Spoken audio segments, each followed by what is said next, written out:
All right, we're live. Welcome everyone to Table Talk, where we talk all things tabletop. I'm your host, the Battle Gamer, with my co-host Blue Boy. Hello.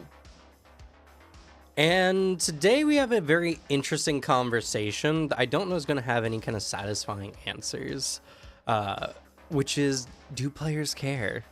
It's such a vague question, but I feel like it's going to be interesting to dive into it. Honestly, I wish I had more tabletop news.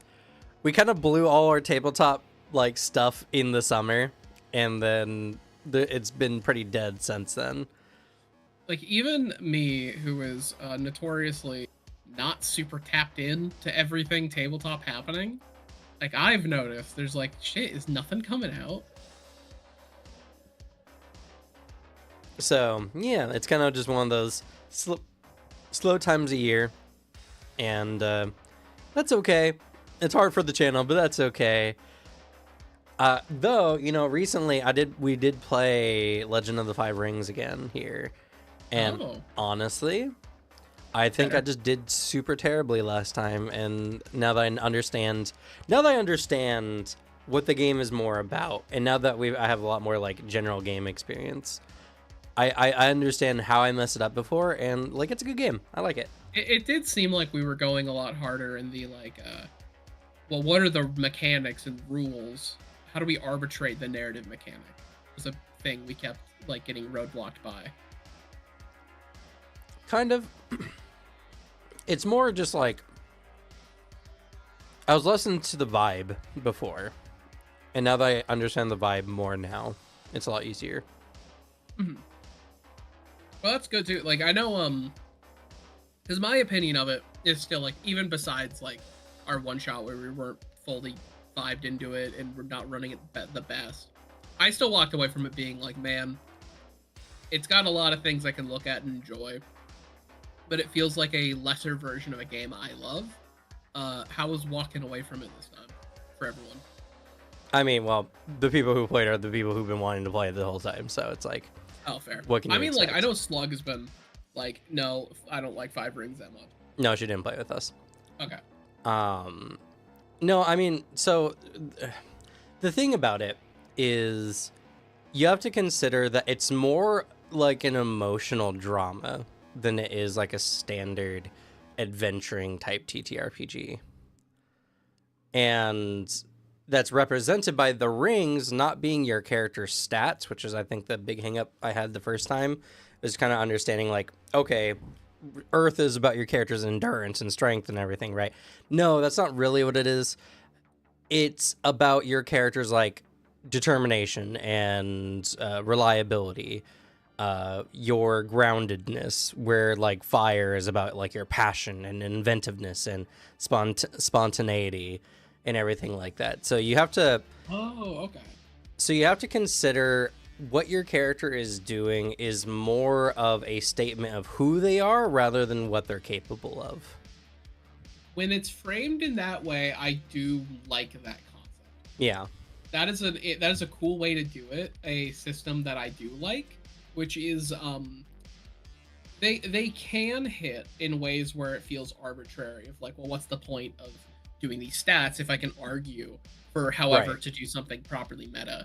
Like, I really enjoy the style of dice rolling and skills where you can blend things together and better express who your character is. I mean, it's the same reason I like the White Wolf system of you have a bunch of different skills and stats, so every skill has a possible skill check with every stat. Like, I really like that concept. Mm-hmm. And honestly, cool. Like it sounds way cooler than I thought of before. Yeah. Like, I'm slightly more interested hearing that than I was like when we last did it. Yeah. Yeah, I mean, that's just the thing, right? Like, once I understood the vibe is like, this is like a Sengoku drama style thing, or an Edo drama. It became a lot more clear, and that made arbitrating the various like what happens with opportunities. It makes that a lot easier.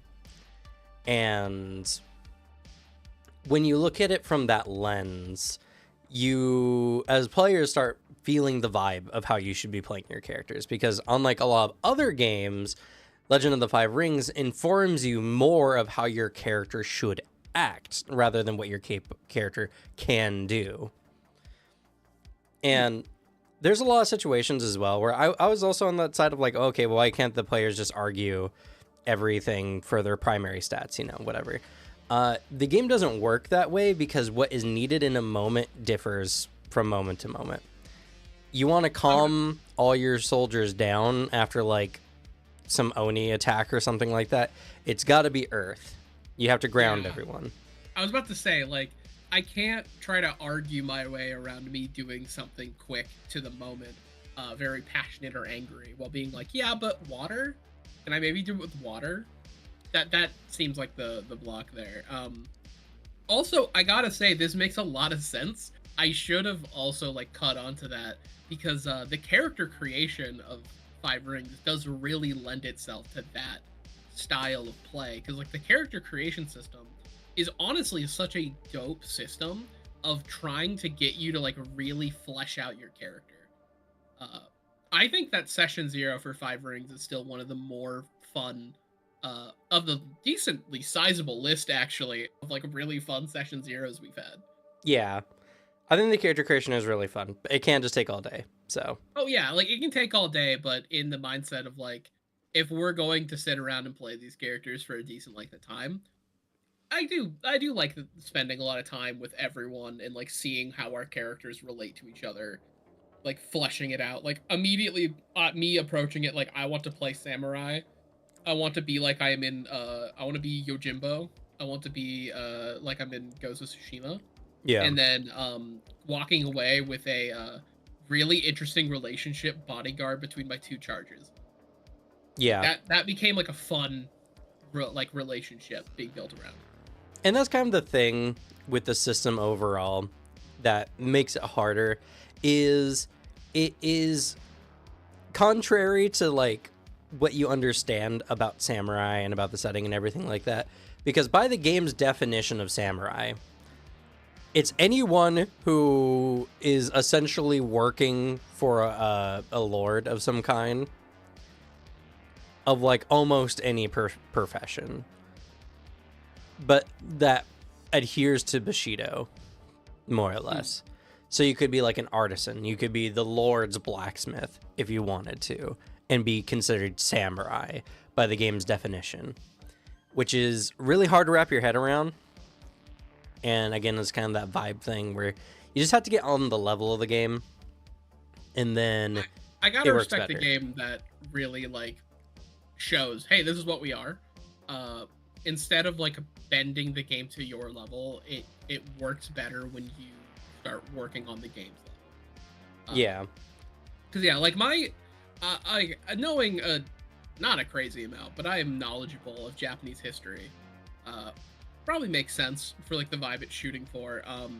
My favorite type though, I am a sucker for the Wandering Ronin archetype, only because I am also a sucker for the Wandering Gunslinger archetype, which is basically the fucking same, due to the movie Ouroboros that is samurai in Western films, just feeding each other, making the exact vibe, tone, and like shot style.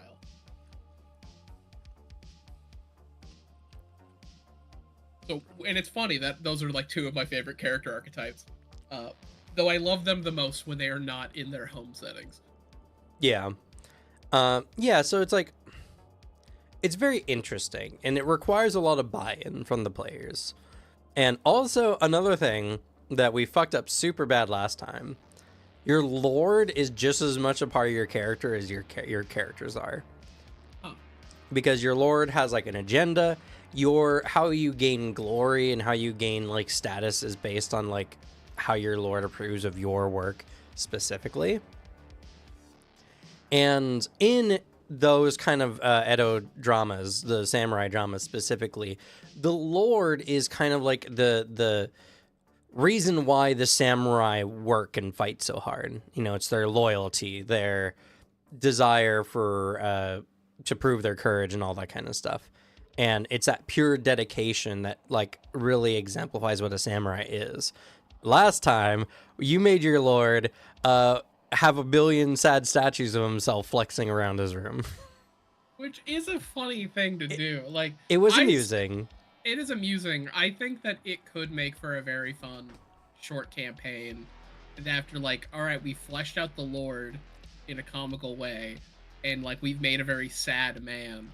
And honestly, quite honestly, and I feel like other people in our group would feel the same, I would serve him unquestioningly, only because I think he would cry if I said no.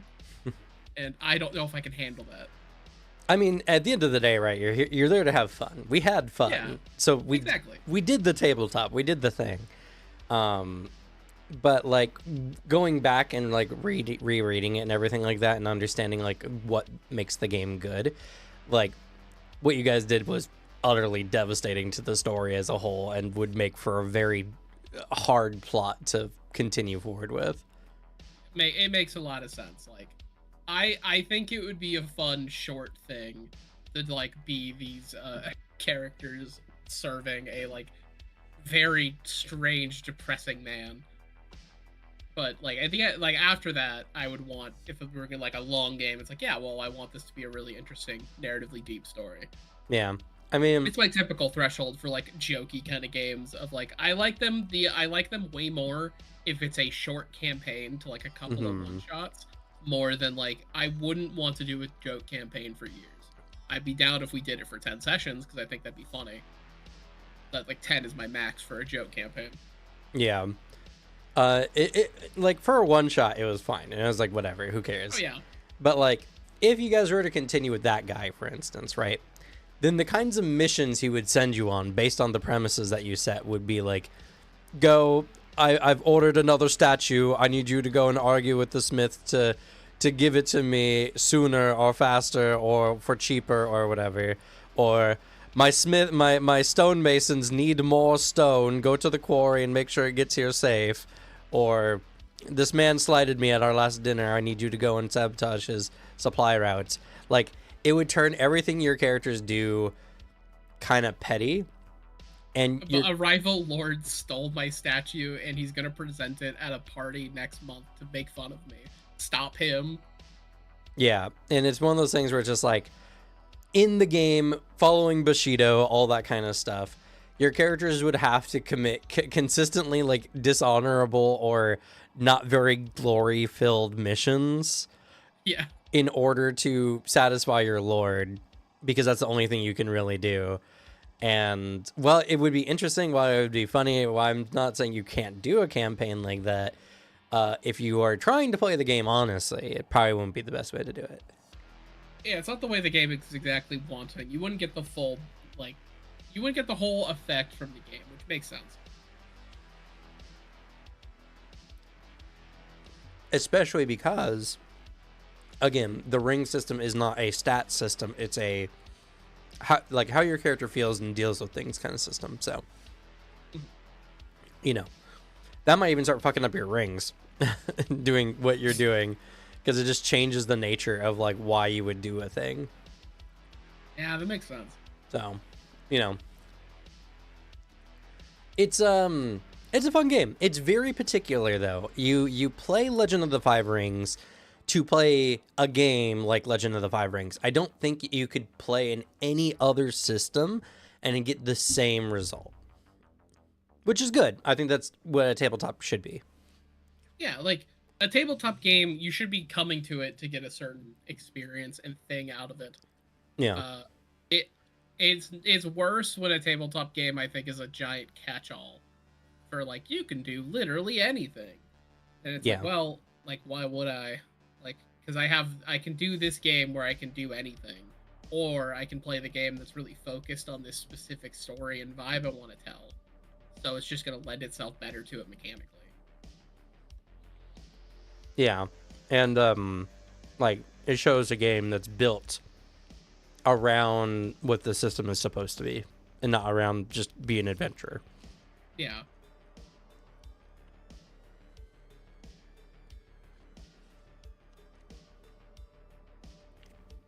I'm sorry for eating on stream. I just didn't get my food ready in time. My bad. I'm not gonna stop. Um, but actually, this is kind of an interesting segue.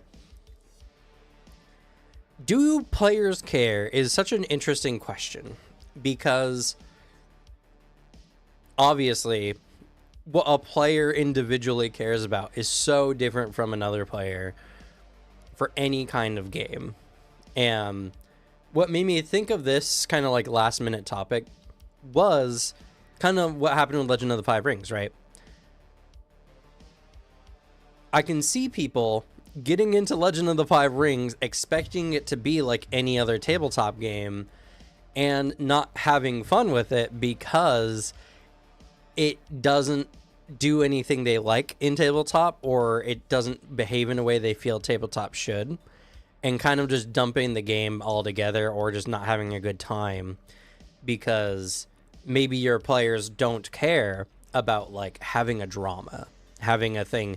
Like the whole major point of like the samurai drama is your character's conflictions between like their human nature and their desires and their service and their like following Bushido, being very like strict and formal, and I can tell you that like that is definitely not my preferred type of tabletop. I think it's fun to do, and I mean, for all intents and purposes, whenever we don't have a game now, I'm just gonna run this for whoever is here. But Fair. but like it's something that I feel it's rather restricting to the players to consistently be making characters who are essentially different forms of paladin. You could consider it, Yeah. I see what you mean. So, like,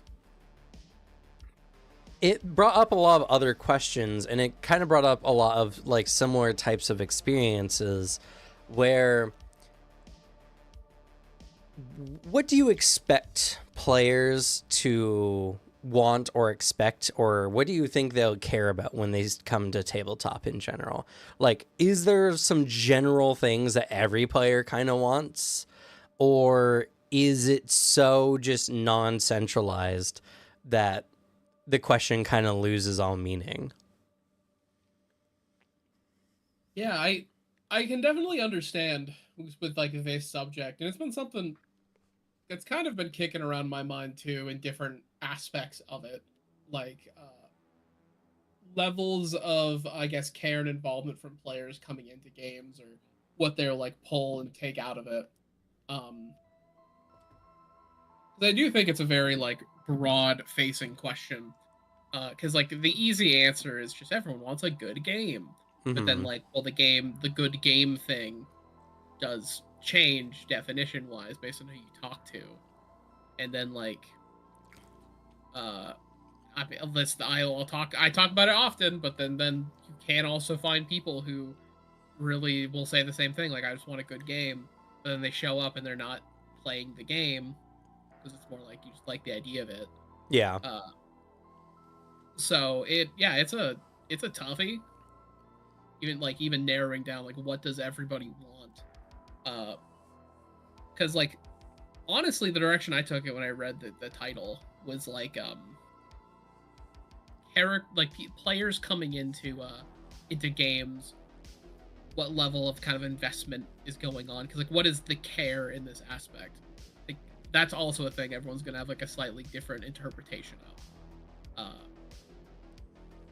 There's even like another point right in my head, or even like there's a lot of times I see GM things, like there's GM video or just GMs talking about like their games, and it can sometimes hit with like, you're putting a lot of effort into this one thing, do the players care about that? Yeah. That what the players want out of your game, or like this issue where it's popping up like I'm having issues running this game because of this thing. It's like, yeah, well, like, is it negatively affecting the players? Are the players even using this thing? Is this story problem an issue with the players? Like, if you just kind of side sweep it or like make up something arbitrary in the moment, will anyone care or notice? So I think everyone puts like different levels of emotional stock into something. Because at the end of the day, we all want like a good game. We all want the game to be like good, have fun. We want to go home that day being like, hell yeah, we did all this. And sometimes you're putting levels of care into like different things. And that can sometimes be like the realization of, oh, I kind of did all this for nothing, huh? Yeah. My Thursday night game is interesting. I'm having fun with the story and characters, but I have zero interest in the system we are using. You know what? Honestly, if that happened to me, that would kill the game for me. It kind of did. We were getting to the ends of Monster of the Week, and I just couldn't care because, like, my character was hitting just like the end of progression, and in Monster of the Week, you get around that by having your character's story change. You know, you change to a different character archetype. You lose some of your prior features, and you start building new features, and you level up all over again, essentially. But I couldn't see my character as being anything other than the expert. Like, I was just playing the definition of the expert in a character form. And it was just hard for me to, like, be interested in shifting to any other kind of archetype.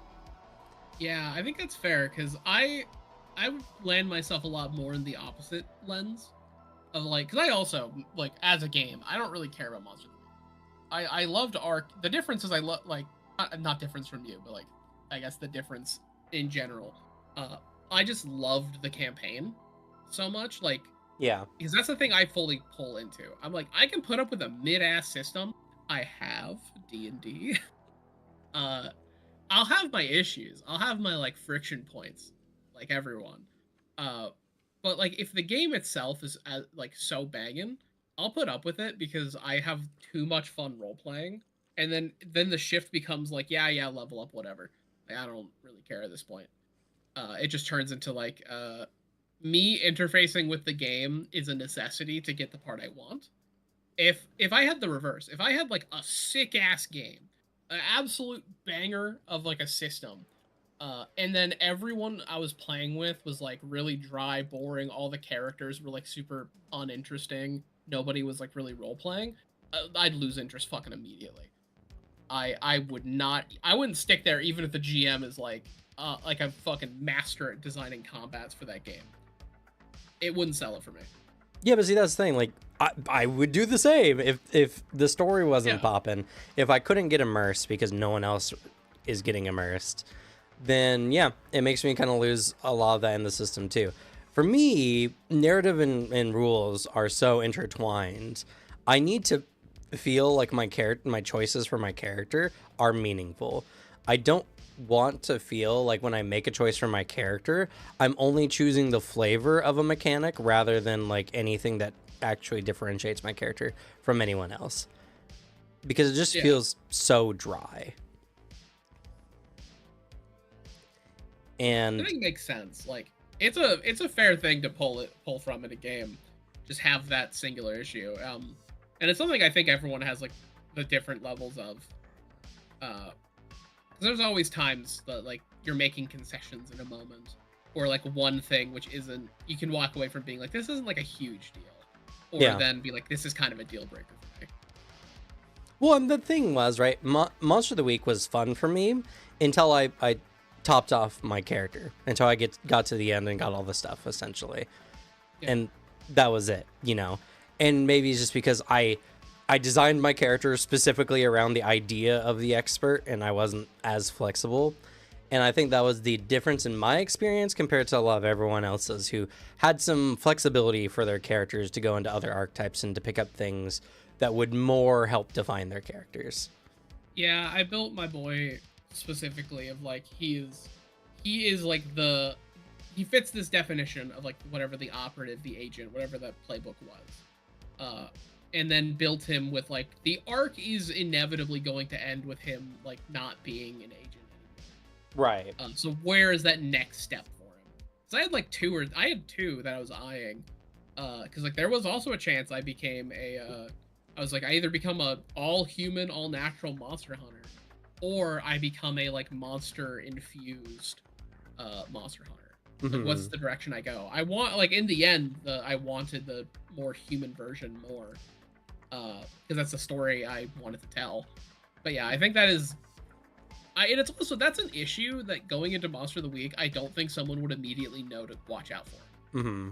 I don't think the game lends itself to explaining that from the get-go. It is something I think you realize later on, and you're just like, ah, fuck. Well, then to be fair, my intent wasn't necessarily to dead end at the expert. I enjoyed the idea of the expert so much that I made a guy who was just the expert, and nothing else felt like it would match. Nothing else felt like it would fit. And the only thing I could possibly see for your character is like going way harder into like what avenue of expert, like is he gonna start like using his magical stuff that he keeps buying? Does he go more into like the tech side of it? But like there's also a thing of like I would love it if that Powered by the Apocalypse had things in place of like other tiers of careers. yeah, Almost like it'd be kind of sick if there was like an expert too. yeah. Or what he turned into at the end of it, which is like the director, you know. Yeah, Like like there's like ascensions to stuff. Like that'd be kind of interesting. It'd be a yeah, lot more playbooks, but I feel like it's also a system that lends itself really well to people making their own like playbooks. So like kind of, yeah. I don't think it'd be crazy insane to see that in any Powered by the Apocalypse system. Yeah. But you know, like I think more than anything, it was just a happenstance that it turned out that way for me. I feel like I probably could have played any number of characters who would have had less struggle with that particular thing. But I played a character who just dead ended really hard. And to be fair, the game also there's just not a lot of meat to get into at the end of the day. I think we played an appropriate amount. I wouldn't feel necessarily super inclined to do a whole lot more, but I would also be very open to playing Monster of the Week again at some point in the future. Yeah, like I think my takeaway with that game in particular is like I would love to play around in this world more, mainly because I think just the world Vale setup is really interesting, and I love that specific vibe of horror where it's like it's campy until it's not. I think is very fun. And I would love to see the farther storylines with like these characters. I'd love to see like your guy directing missions and stuff. I think it'd be very interesting. Yeah. I would prefer a different system, but like I would in a similar lens probably be down by the time you are. And if it came up earlier, I'd be like, are there other Monster Hunter-y type of games we could find? Yeah. I don't think it'd work if we did Hunter the Reckoning, but like maybe a Hunter the Reckoning game. It's just I don't know enough mechanically about Hunter, and I wouldn't know which version to go into because like 5e and the 20th anniversary are pretty different. Yeah, I don't know. I mean, I don't know. Like, if they run off the same type of engine that most of the other World of Darkness stuff goes, then I have a pretty good understanding of what the game would generally look like. The difference is the 5e shift specifically for Hunter took away I forget exactly what it's called in Hunter, but it's the thing that makes your characters like start getting the supernatural. Because there was a whole thing with there's supernatural beings that can bless a person with like extra normal abilities to help them fight against the evils in the night. Like you can quite literally become a religious vampire hunter that is powered by God. Yeah, that is like a thing you can do. And I think they're called the messengers, is what they are. And it might be like actually like angelic, maybe. But in 5th edition, it shifted to be a lot more like you are people who have worked a long time for this, going away from like you are empowered humans to you are Sam and Dean Winchester. Yeah, getting credit card fraud as you travel the country. Yeah. Which, I mean, I don't know. They're definitely two different flavors, but I don't see one being more than the other. It's just whatever you like. I think it just depends what style of game we personally would find more interesting and fun. Yeah. I'm always a big high fantasy person, so give me cool powers, give me cool things to do, and I'll love it. But I definitely see the allure of the gritty, like, movie style monster hunters who, it's funny in media a lot, like the gritty old monster hunter guys are always like barely making out of it. Like they're not doing it proficiently. They're about to die a lot of the times, and they get saved by dumb luck a lot. And that's just kind of like what being a monster hunter is. It's not glorious. You don't get good at it. You just keep doing it till you die, until your luck runs out. Exactly. You're just you've done it the longest because you've happened to live. Like, you're not good at it. You're just better at not dying. Which that's at least the vibe of Hunter the Reckoning. Like, apparently combats in that game are like very quick. Because the real meat of the game is doing your investigation, hunting what the monster is, setting a trap, and then everything will inevitably go wrong. Yeah. Which is one of the other reasons I tell people, if they're interested in Hunter, go watch the Alpha Busa Hunter the Parenting. Yeah. Because I think besides it being a genuinely funny series and a spiritual successor to the 40K, like, TTS series, it also gives a perfect encapsulation of what the game actually is. Because that's how the combats in that series go. Yeah. They're really frantic. They're really, like, everything's going wrong, and they get out by the skin of their teeth. It's very fun. But to kind of circle back around to the point, like, obviously every player has their own wants and needs from like a tabletop system. A certain amount of mechanical requirement, a certain amount of like immersive qualities, a certain amount of buy-in from other players at the table. So it's hard to say like what generally people want, but let's kind of pull back a bit and ask a really good question. Let's talk about the people who actually care about tabletop. We're not talking about casual, like super casual people, you know, people who like the idea of tabletop but don't really care about the game too much, or people who only care about like LARPing as their character. People who show up because they're excited to play tabletop. Yeah. People who are actually like, okay, I want to play a TTRPG. I'm not looking for a board game. I'm not looking for a group storytelling experience. I want to play a narrative game. Right. Yeah. I think when we narrow it down like that, we start getting a lot more commonalities that we can look into. Which is the number one reason why you would play a TTRPG, right? How much can I get either into my character or into the setting? Because I feel like there's two very core types of core tabletop players. There's people who want to be in a setting, and there's people who want to make a character in a setting. Yeah. I'm immediately trying to think of where I'd personally land on that, because my long standard like metric I've had for tabletop is like, I want to make a person who could believably exist in this world. Yeah. Like, that's the fun I get out of tabletop. And it's like, which of those two extremes do I lean into more?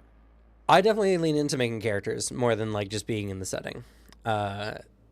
Mostly because like I'm just really good at getting into the mindset of my character. And I never am excited in a tabletop setting to like see a thing happen or be a part of an event. I'm always interested only in how would my character interact, react, do this kind of stuff. You know, the best example I could give is like Cosmere RPG is a very good example. You know, someone who just wants to live in Roshar for themselves personally. How would that feel to them? You know. And so they'll make either a very, not bland character. They're just going to make a character who's just going to be like them or some version of themselves. Just so they can get in the shoes and get into the setting. You know, their ideal version of themselves in that setting. Just to be like, I want to interact with Spren. I want to know what it's like to have Spren all around me. That kind of stuff. Like, yeah. While I can like those qualities in the game, that's not why I choose to play Cosmere. I choose to play Cosmere because I have an idea for a character in that setting that I would like to see happen. Yeah, I want to like make something that fits. Like, I definitely lean more into that camp. Like, The other version of that I do see is the character where you're like, I love this setting. I want to make like a cool ass motherfucker. They're not like me, maybe, but I'm going to like in this world. I think is very cool.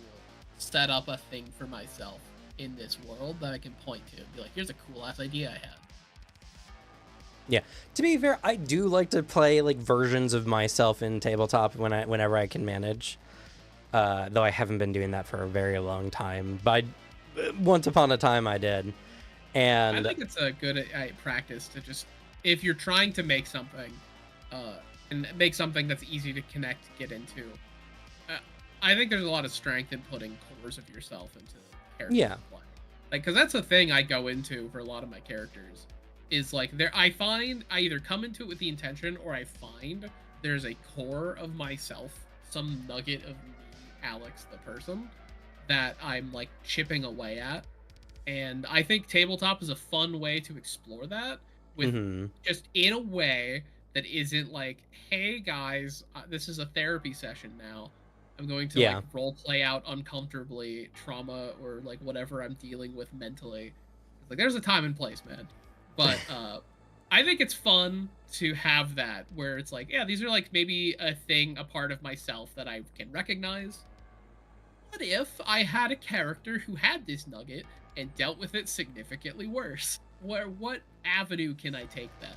I'm trying to honestly, like, I'm honing in more and more on the next character when we start up anime. Yeah. I know for a fact, I took inspiration a bit from you when we were explaining it. Because when you were saying, like, oh, it's kind of like that phobia of being perceived. I was like, no, and initially my gut was like, no, I don't think it's the vibe I want to go with. I've changed my mind. Yeah. Because I had a sick-ass vision of it, of, like, character who gained otherworldly insight by examining the stars, somehow, wrong place, wrong time, perceived an eldritch entity in the stars. He now has a much stronger understanding of a lot of cosmic shit. Because I also like the character being like, I do all this like kind of space magic because I know the math behind it. But his curse is that he can tell and point at it directly in the night sky where the entity peering at him is. And it moves. So like if he's at maybe in an inn and there's a window, he can feel the entity circle around the night sky like a star that's just sitting there staring right at him. And so he has a constant like fear at night of like, I am being watched. I am being like, something is staring at me. He has that sensation constantly. And his big character goal is, I need to get out of here and develop like other dimensional travel because I want a different night sky. That is maybe the only way I can escape this. Yeah.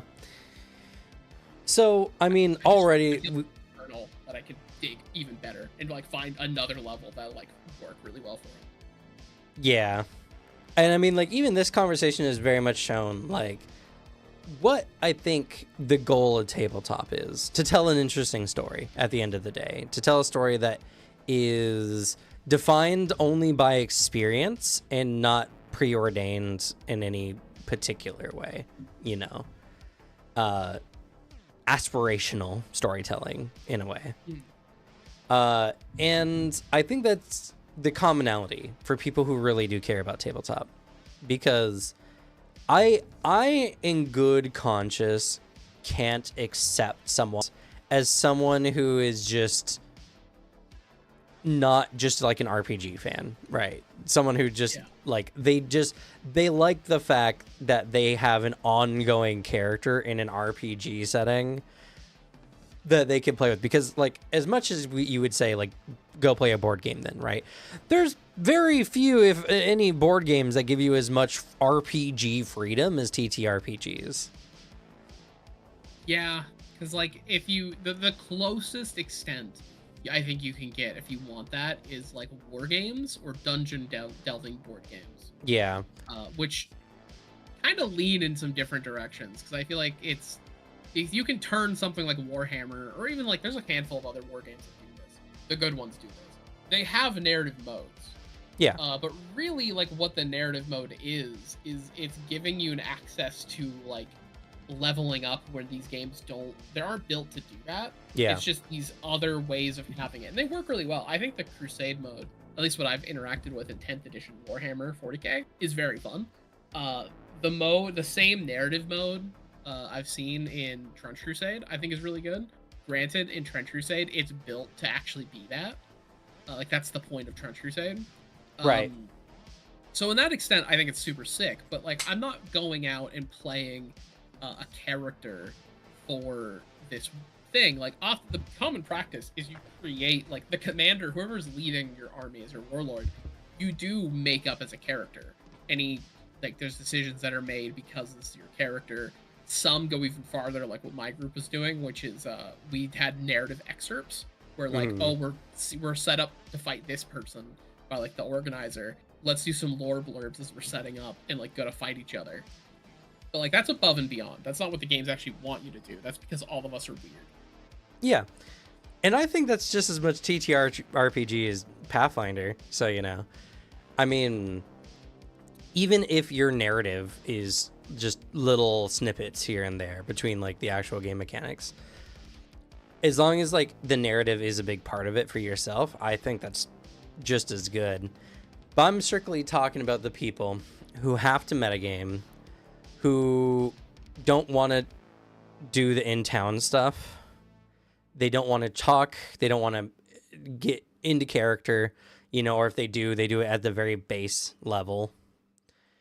Mm-hmm. And all they're doing is waiting for the next time they get to roll the dice. Those people gonna play the game. Yeah, those people are the ones who I don't consider to be this group of tabletop players that we're talking about specifically in this situation. You know, play games however you want. No shade.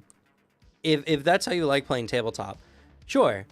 But I feel like that style of play is not what makes tabletop good or what makes you want to play tabletop in general. But I definitely do understand that, like, there's not many ways you can have an actual, like, RPG game outside of tabletop. Yeah, because, like, I looking at, like, that specific play style, because I can very much believe and understand someone who's like, this is my favorite play style. We all get together. We have an amazing time, like, because everyone is that. And it's like, all right, sick. Good for you, man. Like, there are levels where I'm like, there is more to it, because, like, the way I think of it is there are ways to get even better as a GM and better as a player that when you're playing the style where you're going a lot harder into narrative, playing this character, being in the world. I struggle to see how you can become a better player in that kind of, like, bare minimum narrative play style other than, like, I have system mastery. Yeah. I think there's a big difference of, like, being a very good player and being very good at the system you're in. Yeah, and honestly, I can say even I can enjoy the idea of playing a very in-depth RPG game that is just a game. I mean, if I'm going to be super honest, Lancer to me is more just like an RPG game than it is like a TTRPG that I'd normally consider. Not that you can't tell stories in the game, but for me, the game doesn't offer any narrative bits that I find particularly fun to interact with, and I just really like the mech building and combat aspects. So yeah, the fun I'd get out of a Lancer campaign is, like, really fun combat, and then hope that the GM has taken upon themselves to, like, do a whole lot narratively. Yeah, like, not that I even couldn't have a fun time in Lancer as an actual, like, TTRPG experience, but I could also see myself playing Lancer being very, like, a narrative, like, without any narrative necessary to play the game. Just doing various sorties and messing with mech builds and, like, leveling up your Lancer, your license level and stuff like that. So, and and as someone who, like, I really love full player freedom and, like, GM freedom and just a game giving you lots of different avenues of play, I think as a strength the system can have of, like, being a game that, in, like, kind of the opposite lens of Five Rings being, like, listen, you can get on this level. We've made this really genuinely interesting world. So I think the Lancer world is really sick. Yeah. That it's set up. But if you don't care, you're gonna skip the cutscenes. You can have this. I think is a good way of doing it because like it still hits the vibe of Lancer. Lancer vibe is still hit. There are still reasons I would play Lancer instead of a 5e mech hack. Yeah. So like I think it fits well. But yeah, I think the only time I would join a Lancer campaign is if it was a very specific like type of person running it who is like, I'm going super hard in the narrative.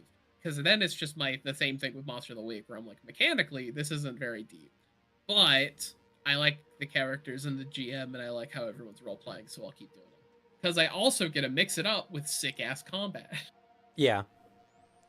Yeah. I mean, I'm not saying Lancer's any less of a TTRPG. I'm just saying my preference wise. Like, yeah, exactly. I can see playing Lancer just as a game for me rather than a narrative.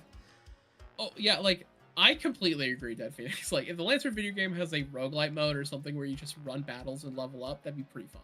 I have the current version of the Lancer game. It is very sick. The one bit that hurts me from, like, playing more of it is purely, like, I still want the RPG element where, like, I am playing a person who is progressing with the mech. And I know that's going to be a thing they're doing. I know they're making, like, little campaign stuff that really is just mission sortie, like, in a playlist. But, like, I kind of would love that, too. I think a roguelite mode would be really fun. As, like, roguelite, you're setting up, you start with a 1 Everest, and you start building up, and then, like, you can later get another party member that you're, like, upgrading as well. I think that'd be kind of sick. Yeah, like, that's the issue with the game as it exists currently. The video game, not the actual TTRPG. Yeah. But, like, I would love it if there were other methods to add, because I think it's not that insane to do. The big hurdle right now is just getting all the content actually in this dang game. Because it doesn't have the Rayleigh. That makes me very sad. Yeah. So, you know, like, I totally get that mindset. And this is not me disparaging in any way. But if we're talking about this from the perspective of, like, this is a narrative game, you know, the kind of game that the whole genre is kind of, like, predicated on, then I can't in good honesty consider those kinds of players as a part of the equation. Because they're just on the game side of it, which is fine. You can enjoy games however you want. But if we're having a philosophical talk on tabletop theory, you know, then they're not a really good, like, group to take information from. If the response to, like, this type of topic, like, of conversation is like, oh my god, who cares, just play the game, then, like, it just straight up doesn't apply to your playstyle. Yeah. Exactly. So, that in mind, like, ability to be immersed, either in the setting or in your character, I think is a must in every tabletop game. And similarly, I feel like players really care when the game makes them care about a thing. You know, one of the constant things that we talk about all the time about how much it's not fun and we just toss it out at every opportunity is tracking ammo. Tracking ammo in most TTRPGs is a pointless endeavor, mostly because, one, the games are not actually balanced around the idea of tracking ammo. How could you? What benefit could you give tracking ammo that could make it statistically worth your time? If tracking ammo was an intended full mechanic in these games, then why aren't there any abilities or upgrades based around that mechanic? Right. Exactly. That's actually a really good point.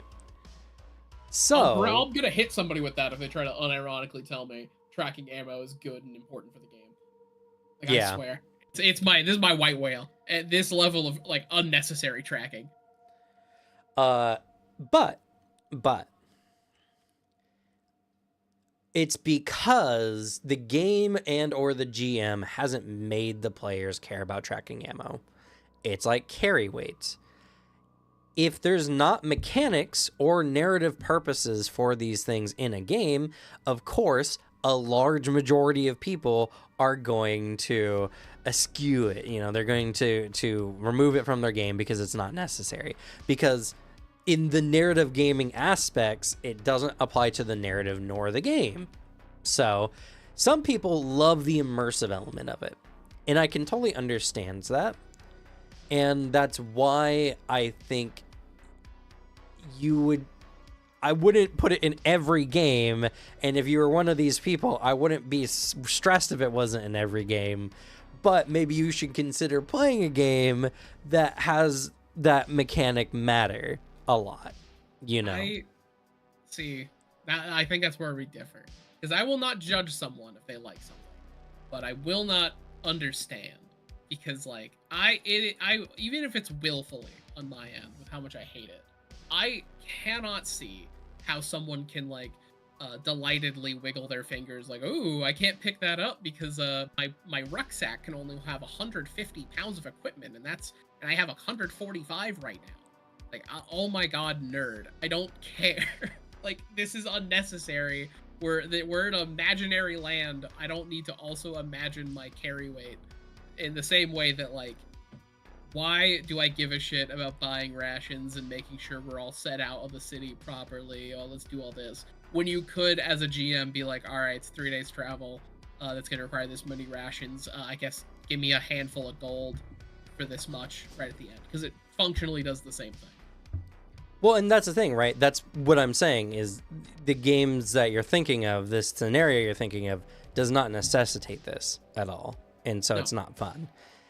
We already discussed this in some degree, like the Resident Evil the suitcase, for instance. Actually a good way to do your inventory. Right. There's a roguelike game built around that mechanic, and it's really sick. And so in that case, there are ways you can make this kind of stuff interesting by having mechanics that necessitate it. Now, to be honest, for me personally, well, I don't mind backpack Tetris. In Resident Evil games, I think it's just dumb anyway. But no, it's the intention. The Resident Evil 4 is a very specific type of game, like where it's doing that, and it's just like, on Resident Evil 4, it is literally, I think, an unnecessary little mini game you're doing. But I prefer it because the difference is, in other Resident Evil games, it becomes a game of you have a very intentionally low amount of ammo, low amount of items, and then Resident Evil 4 being more action-packed. The concession is you now can have extra stuff at the trade-off of other things. And, like, you can, if you're very good at playing backpack Tetris, have more than another game would give you. Like, it's different in that aspect because it makes you care.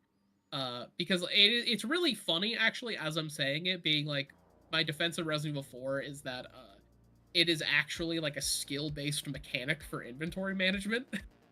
But, like, that is kind of true, because then it also turns into, I am so sick at this game, I can get past this while having my inventory full of a bunch of random bullshit, because I will need this, like, at the end of the game. Like, actually, eggs. Eggs are that item, because a common thing, if you're very good at Resident Evil 4, is having a fuck ton of eggs, because they cure poison, which is super common at the end of the game. Mm-hmm. So you just have, like, 20 eggs in your inventory that you're dancing around. You're like, yeah, I don't need these, like, 8 extra bullets. I'm fine. I'm going to hit all my shots. Yeah. For me, it's just, like, The game doesn't bring me joy doing that kind of stuff for that kind of thing. But, if, for instance, you were playing, like, a TTRPG where loot is more a part of your character, where the magic items are really important, really big, you know? Like, it's not like in Pathfinder, where in Pathfinder, loot feels like almost a given. Like, you need runes with better, or weapons with better runes, because the game just falls apart. If you can't play a level 15 character with a runeless weapon. Your damage output will be so behind. It's insane. But if you're playing in a game where loot really matters and loot is fun and, like, buying stuff in town is actually fun, you know, that there's it's hard to come by and everything like that. That's when stuff like carry weight becomes a lot more interesting and a lot more fun. And if the loot that you're looting out of dungeons in question is more interesting, you know, where needing to appraise an item is mandatory, or you might walk out of a dungeon with so much less money than you would normally. That is something I could see mechanically and even narratively being very enticing, very interesting, because it's something that one would directly relate to player growth and your power and everything like that, into what kind of people exist in this world that need to worry about looting to such a degree, you know. That's one of those styles, like what you're describing to me. Because I'm, you know what? I'm being honest. I am trying my damnedest to get in that space where I'm like fully agreeing. So I'll give it a fair shot. It's one of those systems I hear where I'm like, I don't know, but can see myself enjoying it if the game is playing really hard into that, and like in practice it works really well. Because a big hang up I have with any of these types of mechanics is that at some level it can feel arbitrary. Yeah. But also saying that, I can also be very honest and be like, I feel like that's an argument that you could throw at literally anything in a tabletop game. Like, this is very arbitrary. Like, this being a thing. That's always my hurdle. Because, like, the one that I will acquiesce on and, like, all right, you know what? I can see the fun in this, and I can think I'd have fun, is a very intense survival game where, like, carry weight is going to have a much stronger focus because, one, you're not getting as much stuff, but also, like, you're in the middle of fucking nowhere. That makes sense that it's harder for you to lug around all this stuff, especially if you're weaker. To the same extent of, like, yeah, it makes sense. Like, I have 30 arrows. I got to track these. Is a very brutal survival system. That, to me, tracks. I have a shelf life for how long I think that is fun. Yeah. But I can at least I can picture myself having fun first. Yeah. But conversely, right, when you look at it in the other direction, if your game isn't trying to make that a theme or a mechanic or anything like that, it absolutely doesn't need to exist. Yeah, just straight up. Because there's just not enough game pull to make it worth the extra struggle and extra effort. Now, to be fair, again, people are going to like different things. A YouTuber I love, Splattercat, he absolutely loves a type of game that I can never understand, which is he loves scavenger games. Specifically, like a spaceship that you need to like part out by going in, undoing each individual bolt on a panel and taking the parts inside and selling them for money in the game for no real reason other than just to enjoy that. I cannot see myself enjoying something like that at all.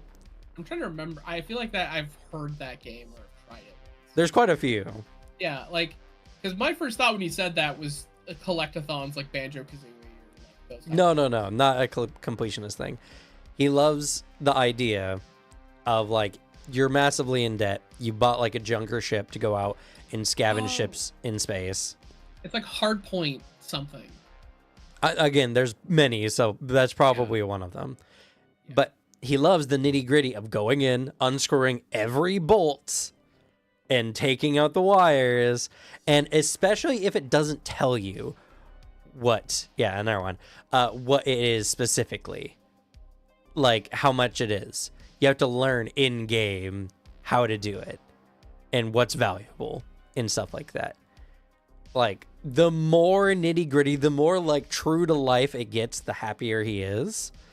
I can't stand that because it just makes me feel like, why am I not just going out and buying junk cars and doing this myself at this point?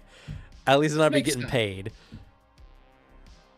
I'd say that's funny because there's a game I'm super hyped for that is doing maintenance on a ship, and I think it looks really fun. Yeah, and I have played the demo and it rules. To each their own. I'm not disparaging that. I just, I can't feel that. And I definitely get the hate, or not like the hate of it, but just not being into it. Because like I also think Pressure Wash Simulator is one of my favorite games ever, and I'm really hyped for the second one. But also am like very aware that this could just be a rare opinion. I like it. I can understand why someone else would. Yeah, actually, I'm not a big Pressure Wash fan myself either. It's just so fun. But that's the thing, right? These kind of people do, in a normal TTRPG game, love tracking rations, tracking bolts, tracking all that kind of stuff, because it makes them feel like a particular thing. Like, if you know someone who loves hunting in real life, that's the kind of stuff they actually really like outdoorsy hunting stuff. They like the feeling of being immersed in that, like, in that kind of scenario. And so when they are going to retrieve their ammo after a battle, they, in their mind's eye, are seeing the ammo, you know, like pulling the arrows out of the ground. That's meaningful to them, right? And that's immersive for them. And that's the thing, is like immersive qualities are so different from person to person. What one person finds immersive, another person might not. And so that's one of the things that, like, if you're telling me, well, it makes me really immersed in my character, all for it. I'm not going to say you're dumb. I'm not going to say you're stupid. In fact, if one of my players even was just like, I want to go retrieve my ammo, I'd be like, cool, you do so. You know, role play it however you want. If they're happy, I'm happy.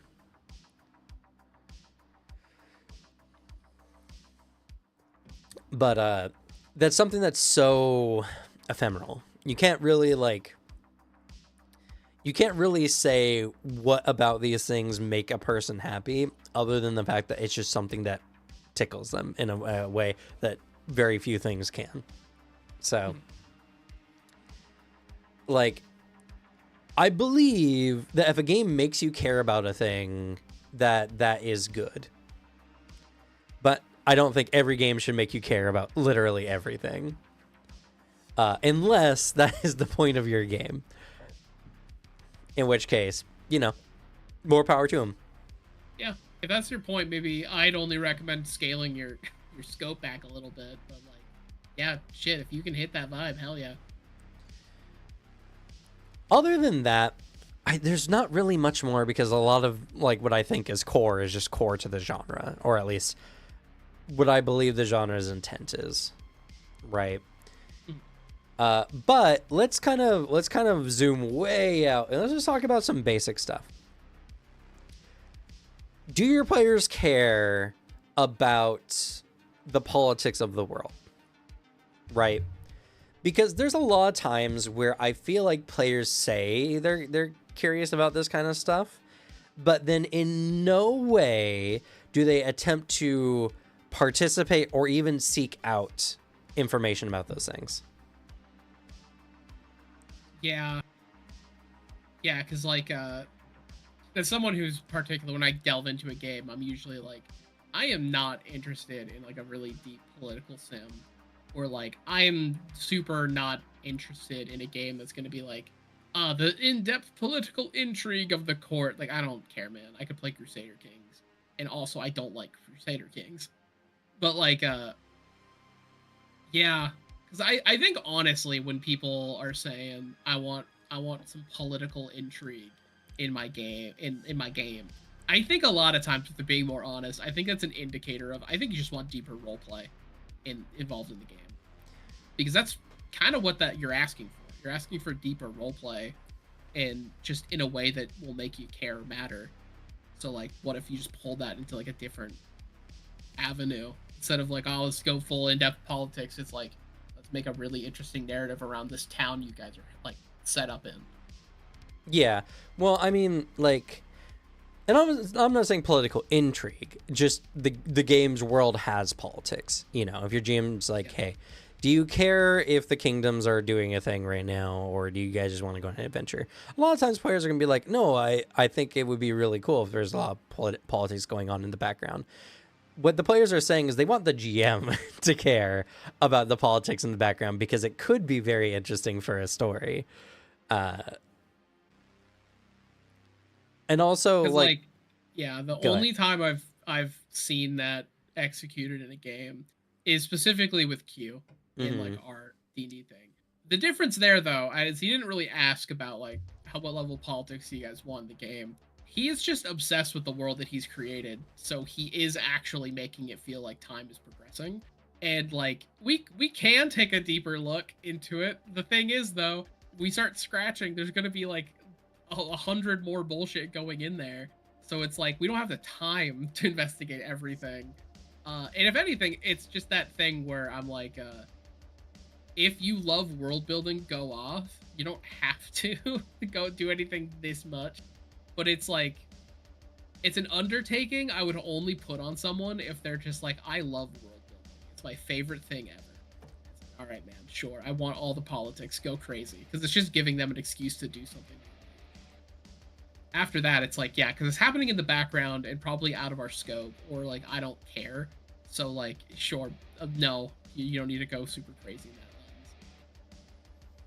Yeah, but you have to admit, right? If a GM is like, "Hey, do you want me to consider politics in the background?" A part of you is gonna be like, "Well, that sounds kind of interesting."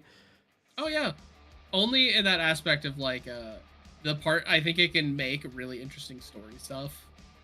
It can bring up really interesting story beats that might not have been found when you're starting the campaign. Um, it I would never offer it in a way that's like, GM, I'm gonna hate your game unless you know, I'm not gonna get invested in any way unless this is happening. Mm-hmm. More often I'd be now promoted to say, say it in a way that gives a GM an excuse to do something they kind of wanted to do anyways. And I'd be like, sick, because that happened with Q's game of like he like every couple months the map would update because there was a giant war happening in the northern continent, and like countries and shit were like shattering apart politically, and it was fun to track the map changes every time. I did have a lot of fun doing that. Yeah, and that is kind of an interesting subject on the matter, because do your players care about your politics, your world, like at large, what's going on?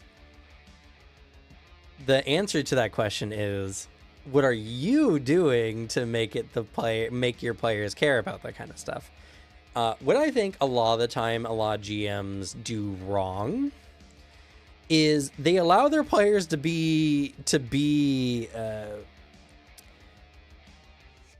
hobos for too long, to exist in a way that is unaffected by what cities they're in, what continents they're in.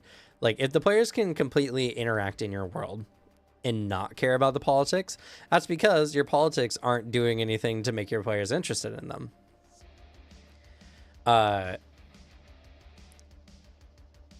And is that necessary? No, of course not. But I think a game is much, much, much more interesting when the players are forced to actually consider their lives in a game. Actually forced to consider what they're supposed to be doing, or what they are doing. Yeah, there are degrees in which like it can really get pulled into, and like that'll kind of force you and your character to like care. Because yeah, if you're just kind of hobos or all around, like there's not much reason to. Because if you're just like, I don't like the politics happening in this place, I can leave. But like, if you want to yoink someone in, my first thought is like, yeah, you know what? Easy way. Get them like a player home. Have that being a thing. Like, oh yeah, we have like a guild hall, or we have this thing that like where we're now setting up shop. We're building this ourselves. Like maybe we're even like getting to know a lot of the NPCs around and being friends with them, and then introducing some other shit to pull them in. Because then they'd be like, well, I don't want this thing to go through because like man, I kind of like my house. I like my fellow NPCs. It's gonna affect like my character's life. Like, I mean, like, the thing is like, it can be so intricate. It can be so interesting and so dynamic. But that's just depending on what kind of story you want. But, like, the number one thing that I feel like a lot of GMs don't do, and to be fair, I don't do this either most of the time, is, like, your players, like, monthly maintenance. How much money they go through in a given month. Eating, sleeping, doing all kinds of stuff like that, right? Because again, that's kind of like shoelacing. Like, we know your characters eat, we don't need to see them eat, right? Yeah. Uh, 'Cause, or like in effect, all it is like an in-game time tax. yeah, and also, you know, like, we don't consider the fact that our characters are camping all the time, because games don't really penalize you for camping all the time, because that'd be kind of hard, considering most adventures rarely have the player sitting in any one space for particularly long. But what if, one, you weren't playing in a game where your GM is handing you, hand over fist of like gold coins, for instance. Your money is very, very minimal, very, not like destitute, like you can't do anything, but more of, if your character doesn't do something, you're going to get to a point where you're going to have no money in some short order, or you can't even do some things without some money, Then the politics becomes something that's a lot more interesting. Then it can be something that your characters might even start caring about, because, for instance, if your characters are having a really good time, they're living the life, they're monster hunting, they're going out and killing monsters and bringing their ears back on their adventures, and they're getting some good gold, and then the kingdom is like, all right, we are banning monster hunting for some indiscernible reason. No more money from this.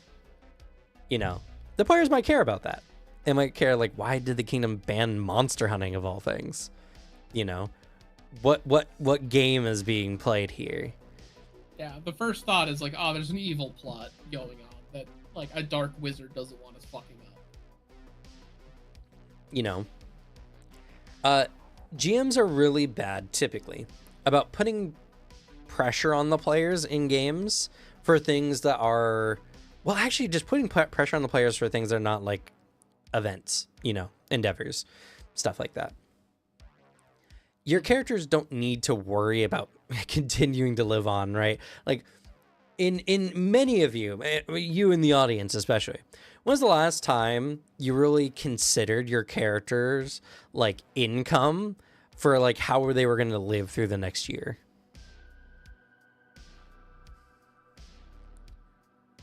Literally never. Mm-hmm. Right. And when have you ever like considered, I don't know, many of the things that like actually, see, this is one of the interesting things about tabletop that we've kind of been like trained out of, in a sense, due to the adventure genre of tabletop.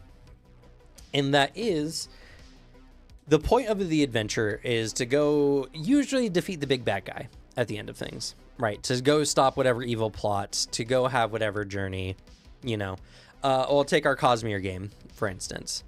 The only thing driving the players forward, in all honesty, narratively speaking, is the guy has a weapon that is very dangerous, and he's kind of crazy, and they don't want him to have that. I don't want him going around like that. He's fucking nuts, and there's other weird shit going on. Yeah, because like it's an element I see where it's one of the things that's kind of with gamification kind of gets removed from tabletop, because it is just that thing of like, yeah, there's certain things we don't have to consider as players with our characters, because at the end of the day we are playing a game.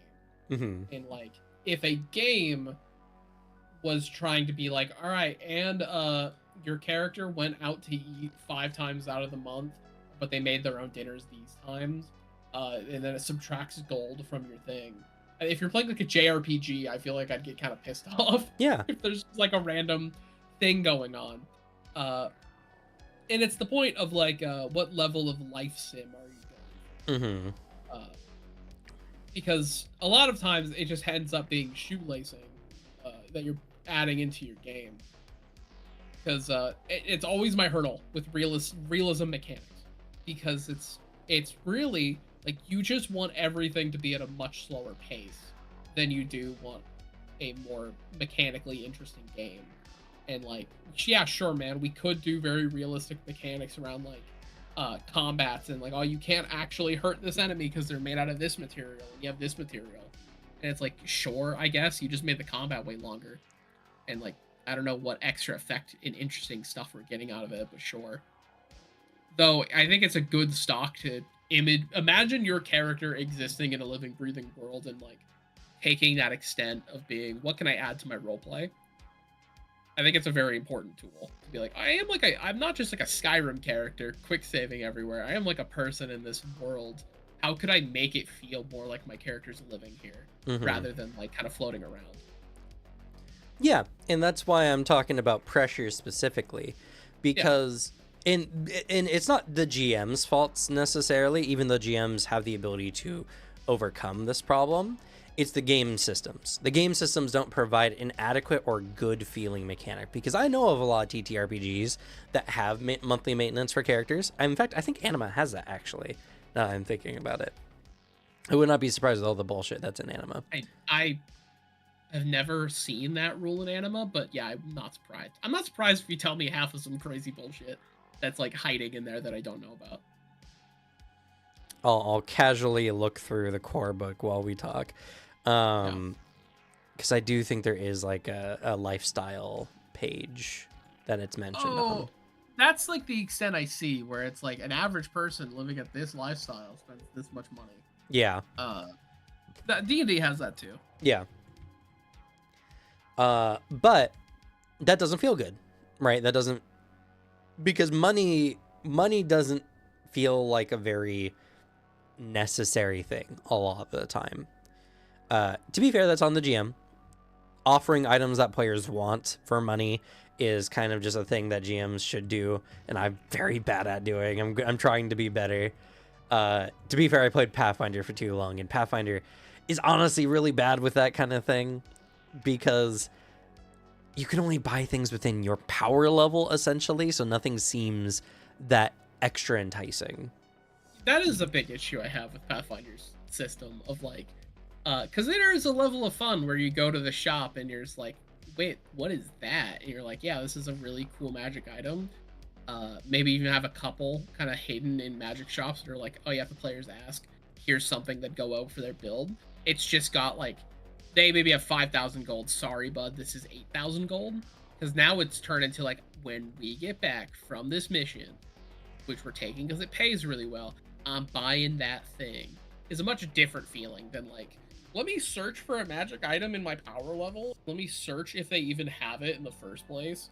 Oh, sorry, you can't. This magic shop is actually a shitty magic shop, so you actually can't find anything cool. Yeah. Well, not only that, but what would make a magic item interesting is that it's something way stronger than your power level. Like, yeah, you would want something really cool, and something that's your power level is okay to a little cool. Yeah, like, I think it's that trade-off mechanically, because other games have this working too, of like, sure, you can take the thing that's really good, but like, you have to make that concession knowing the downside is like, that's all your fucking money, and now you're like, you have like some shittier armor that you now have to scrounge up stuff for, but you're like, yeah, but my sick magic battle axe that does like all this like cool stuff, that's your trade-off. Your trade-off is you're spending extra money to do something, get access to something early, and I think it could be handled cooler. It's been handled cooler in other games. Yeah, for sure. And no, Anima does not have this table, or at least I have yet to find it. But I could have sworn, because it came up when I took the wealthy thing. It might be in the world book. I'm just looking in core at the moment. Because like when I took wealthy, that determined how much money I got based on lifestyle. Like there's a table for it. Yeah.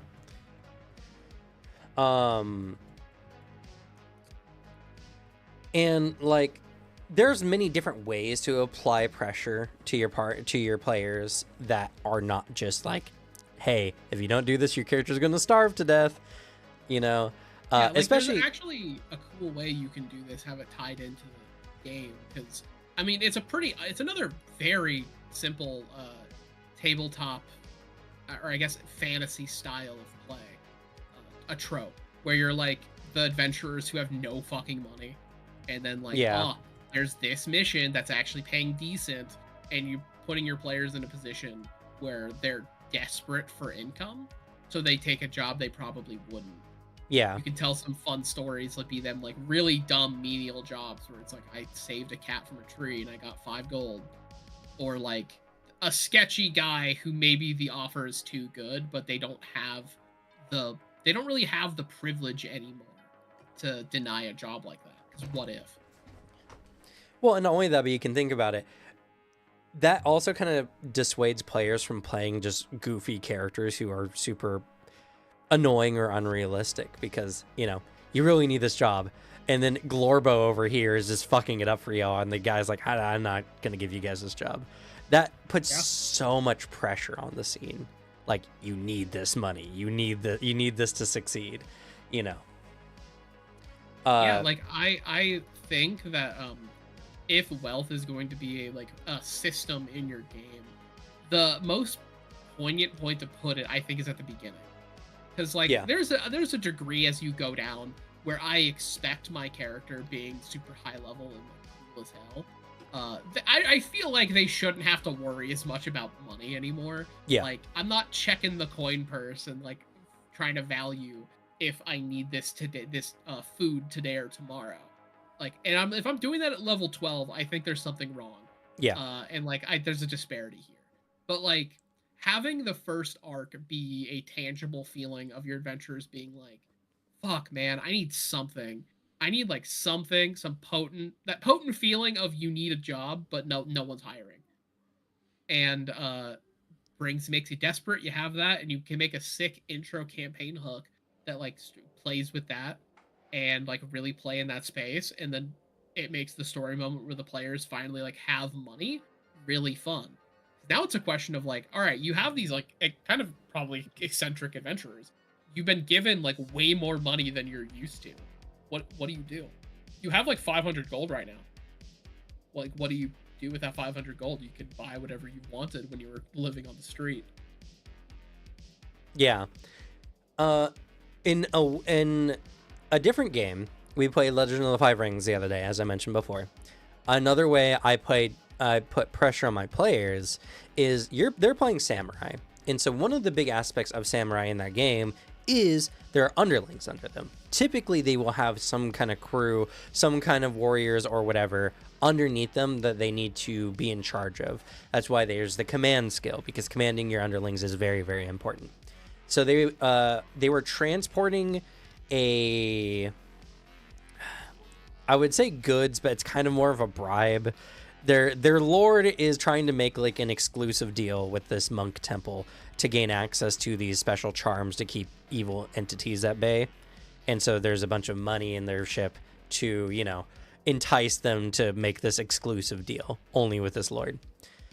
So they had a bunch of sailors on their ship, and they were going along the coast to where the temple was. And at first it was kind of oh, la-di-da. And then pirates attacked, and oh yeah, pirates. And then the pirates started attacking their crew.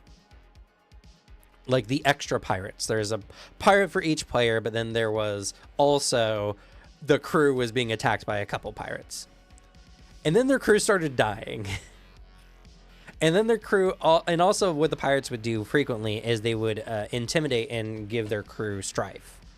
And what would happen then is for any future checks that they need their crew to do, that would impede their ability to follow commands, because if they become compromised, for instance, they couldn't accept any results on the dice that had strife on them, which is a good majority of the results, making their crew very impotent.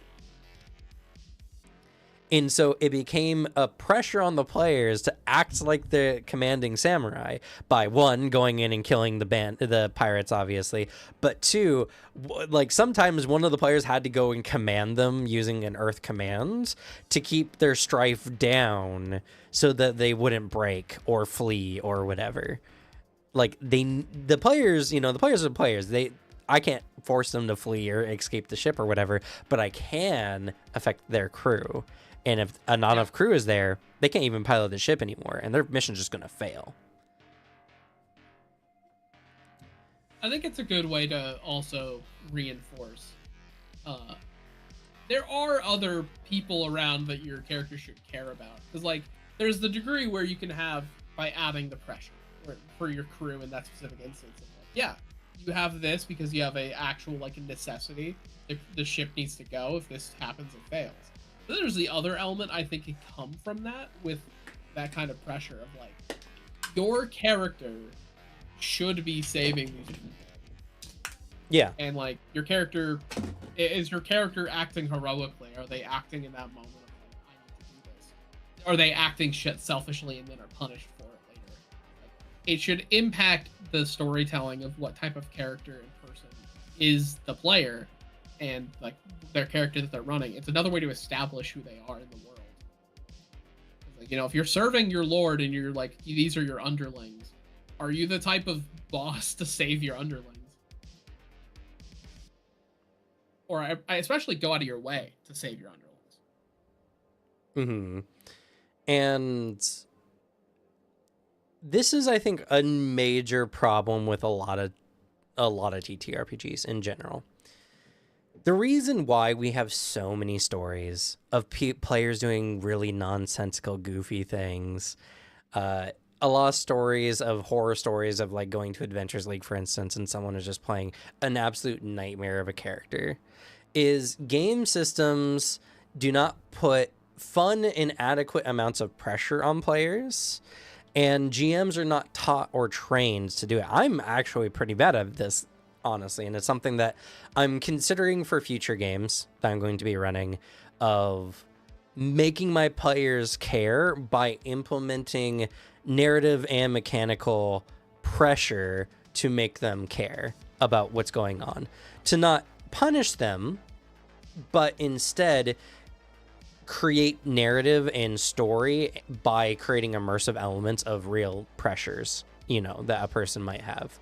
Yeah, so I think there's a difference between when it can be done poorly, it can turn into punishing a person to interact with a mechanic or a something in the game that they just don't like or don't want. Where it's like, you're not interacting with my game world properly. Punishment. Instead of, like, a push. A push to do something, because it is a thing where I think that element of, like, how much players care. It can hit with, like, they want to interact with something, or they're in that moment thinking about, like, this is a thing my character is doing, needing to solve, needing to fix. And it's like, yeah, sure, they could be investigating this world, but, like, to them right now, even if the only difference is if they're super familiar with the world, but even then, the world outside the scene that's being painted by the GM is kind of like a fog wall. They don't fully know what is on the other side of that. They can maybe interact and, like, lift that wall, but it's still, like, this amorphous thing. And a really easy way to get players to do that is provide levels of motivation, be they positive or negative, to kind of promote exploring past it. Yeah. And it's honestly, it's something that I'm surprised not more people are generally talking about, because I have watched endless amounts of tabletop, like anything, live plays, channel games, you know, talking about tabletop theory, all this kind of stuff, right? And the number one thing that I notice a lot is just this idea of the adventuring party. You know, everything is kind of talked into relation of this. How do you get your players to do this? How do you make your players stop being murder hobos? How do you stop doing this? How do you stop doing that? And when it really comes down to it, and to be fair, right, I think this is difficult to do because, like, here's a really bad way to start a game. You're going to lose your house unless you take a job. Take some kind of adventuring job. Each of you're going to lose your house, or you're going to lose your collective house unless you take a job. That feels like the GM has instantly put you at peril of losing a thing without any saying, you know, how you got there, what you did, all that kind of stuff. And players are just not going to like that. Oh, shit. I actually have a personal anecdote with that scenario. Positive, though.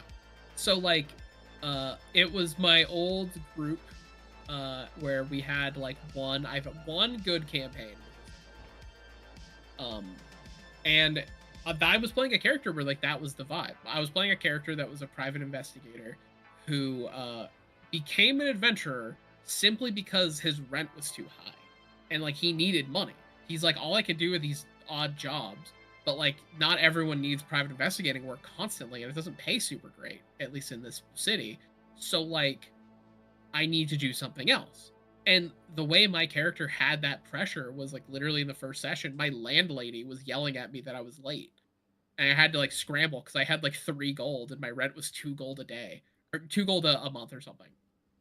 Because like because my rent got bumped up because I was also operating my private investigative office out of my house, like my little like apartment room. So like the landlady was like, "Well, I'm gonna upcharge you because you're dual purposing this."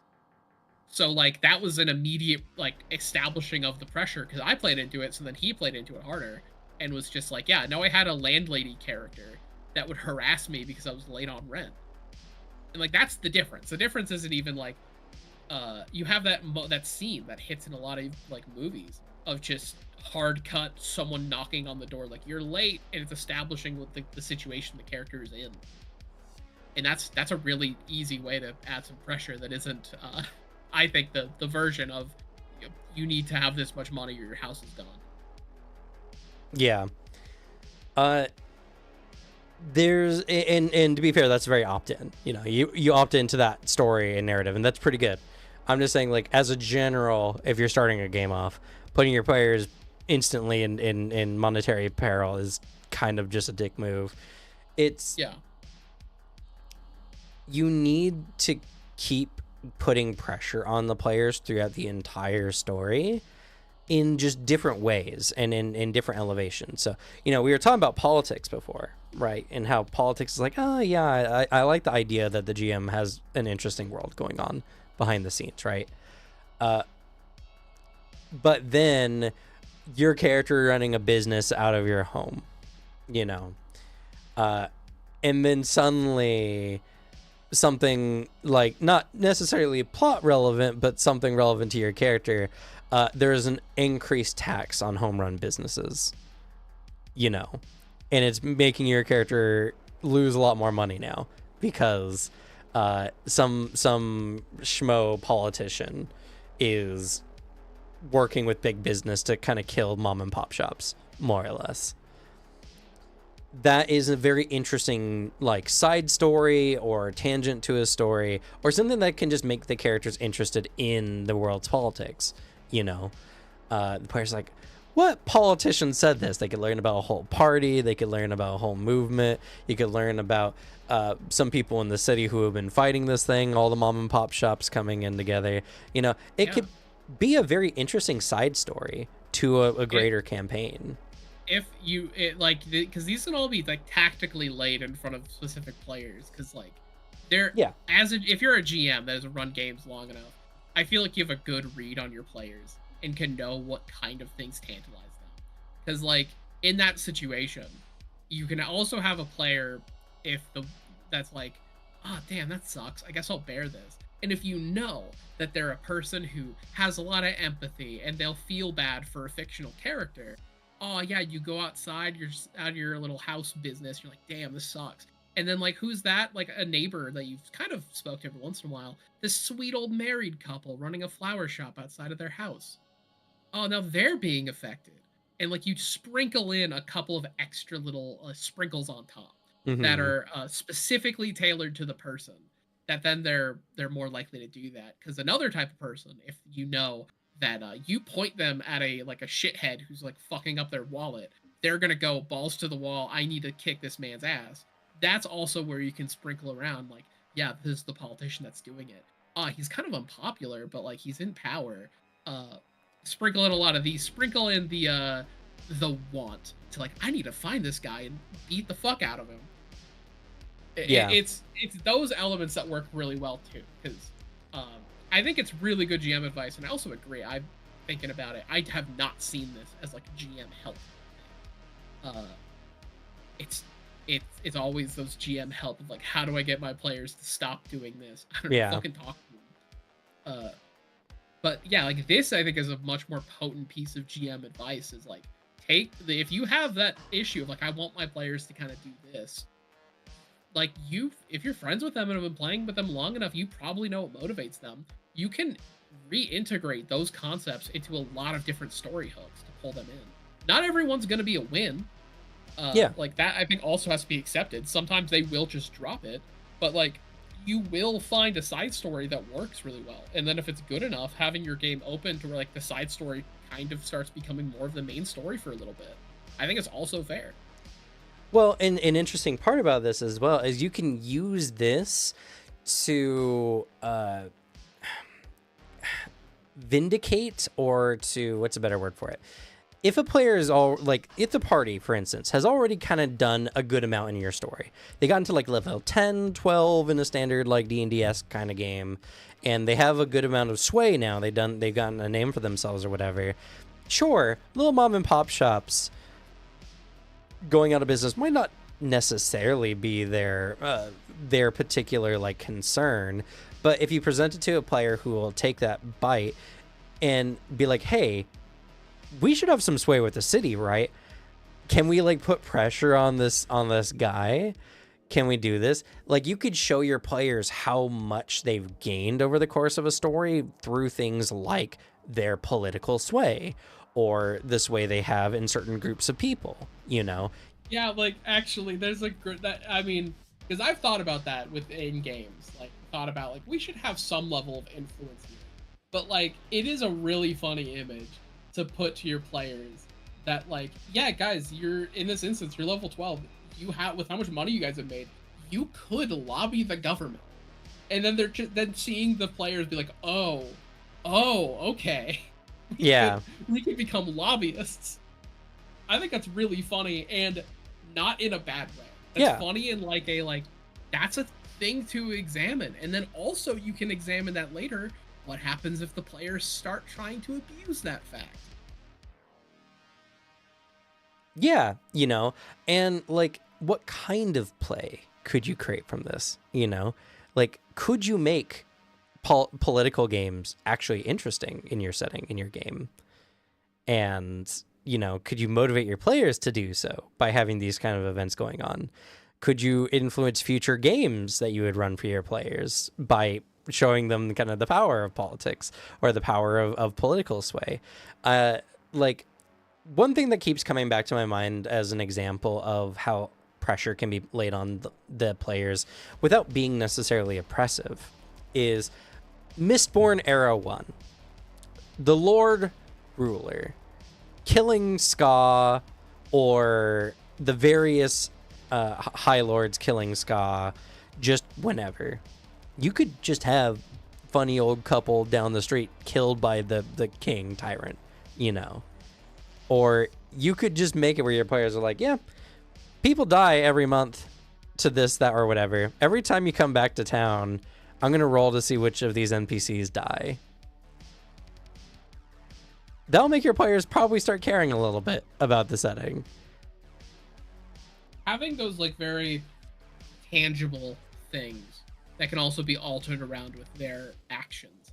Like, because if you have that moment and like that's a thing in your game, an evil tyrant or like there's a lich or something taking people, they take the corpses because they need the parts, and then when they run out of corpses to give for the tax, like, well, I guess I go to people now, and then having that dice roll, but then you interrupt in one of your little missions, you interrupt the supply chain, and then your GM's like, I'm not rolling today. Like, that is, I think, a tangible way to feel that. Honestly, I think a really, really important piece of advice that we're kind of going around here is like, you can make a player care about something.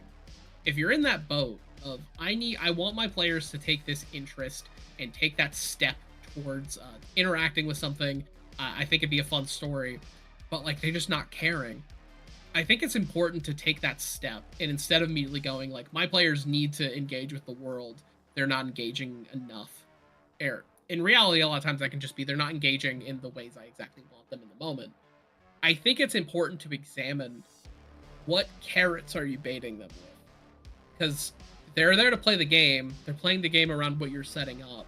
If you set up a fun, like, kind of carrot on a stick in front of them, they're gonna try to go for it, and that's gonna then impact stuff later. So I think adding incentives is very important. I think this needs to be brought up more in like a GM help stuff. Yeah, I agree. It was kind of one of the major ideas that prompted this whole conversation. Was I was thinking about the Legend of the Five Rings game and kind of how it all came together. And I'm going to talk about my last few years of experience at tabletop, because I'm going to be honest, I have not been feeling the level of immersion that I would like. I have not been feeling the level of like player buy-in as much as I would like in recent years, and I don't think that's anyone's fault necessarily. A lot of the last few years have been us trying new systems, new games, learning a whole new rule set, learning how to play different kinds of games.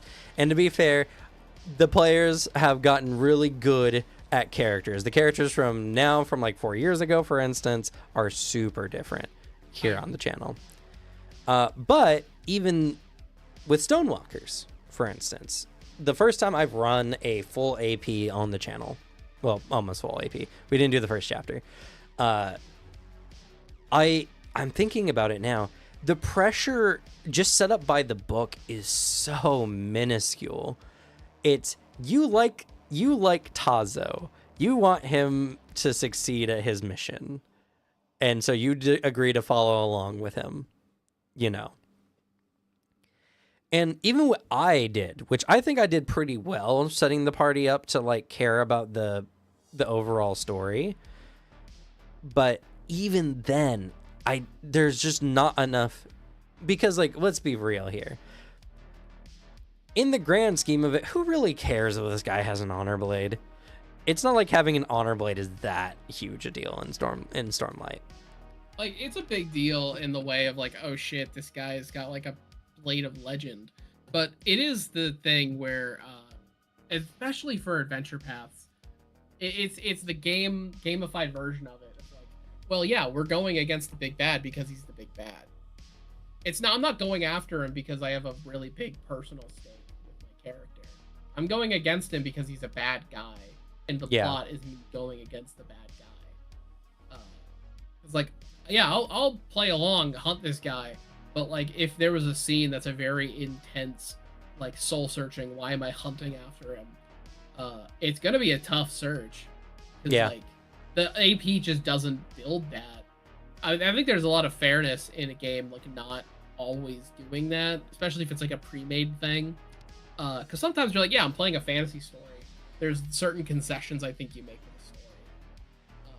If this was the plot for like a really long-running game, I'd be like, okay, either I need to adapt my character or something else needs to change.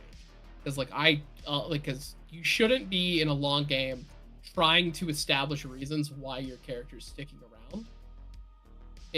You should make a character that wants to be there and involved in the plot. But if there's literally nothing pulling your character, because it's just very ambiguous, like, oh, look at that bad guy in the distance. Like, hey, I don't know, there's other adventurers, I bet. Why don't they do it? Yeah, it's... Well, and, like, I'm going to be straight up honest.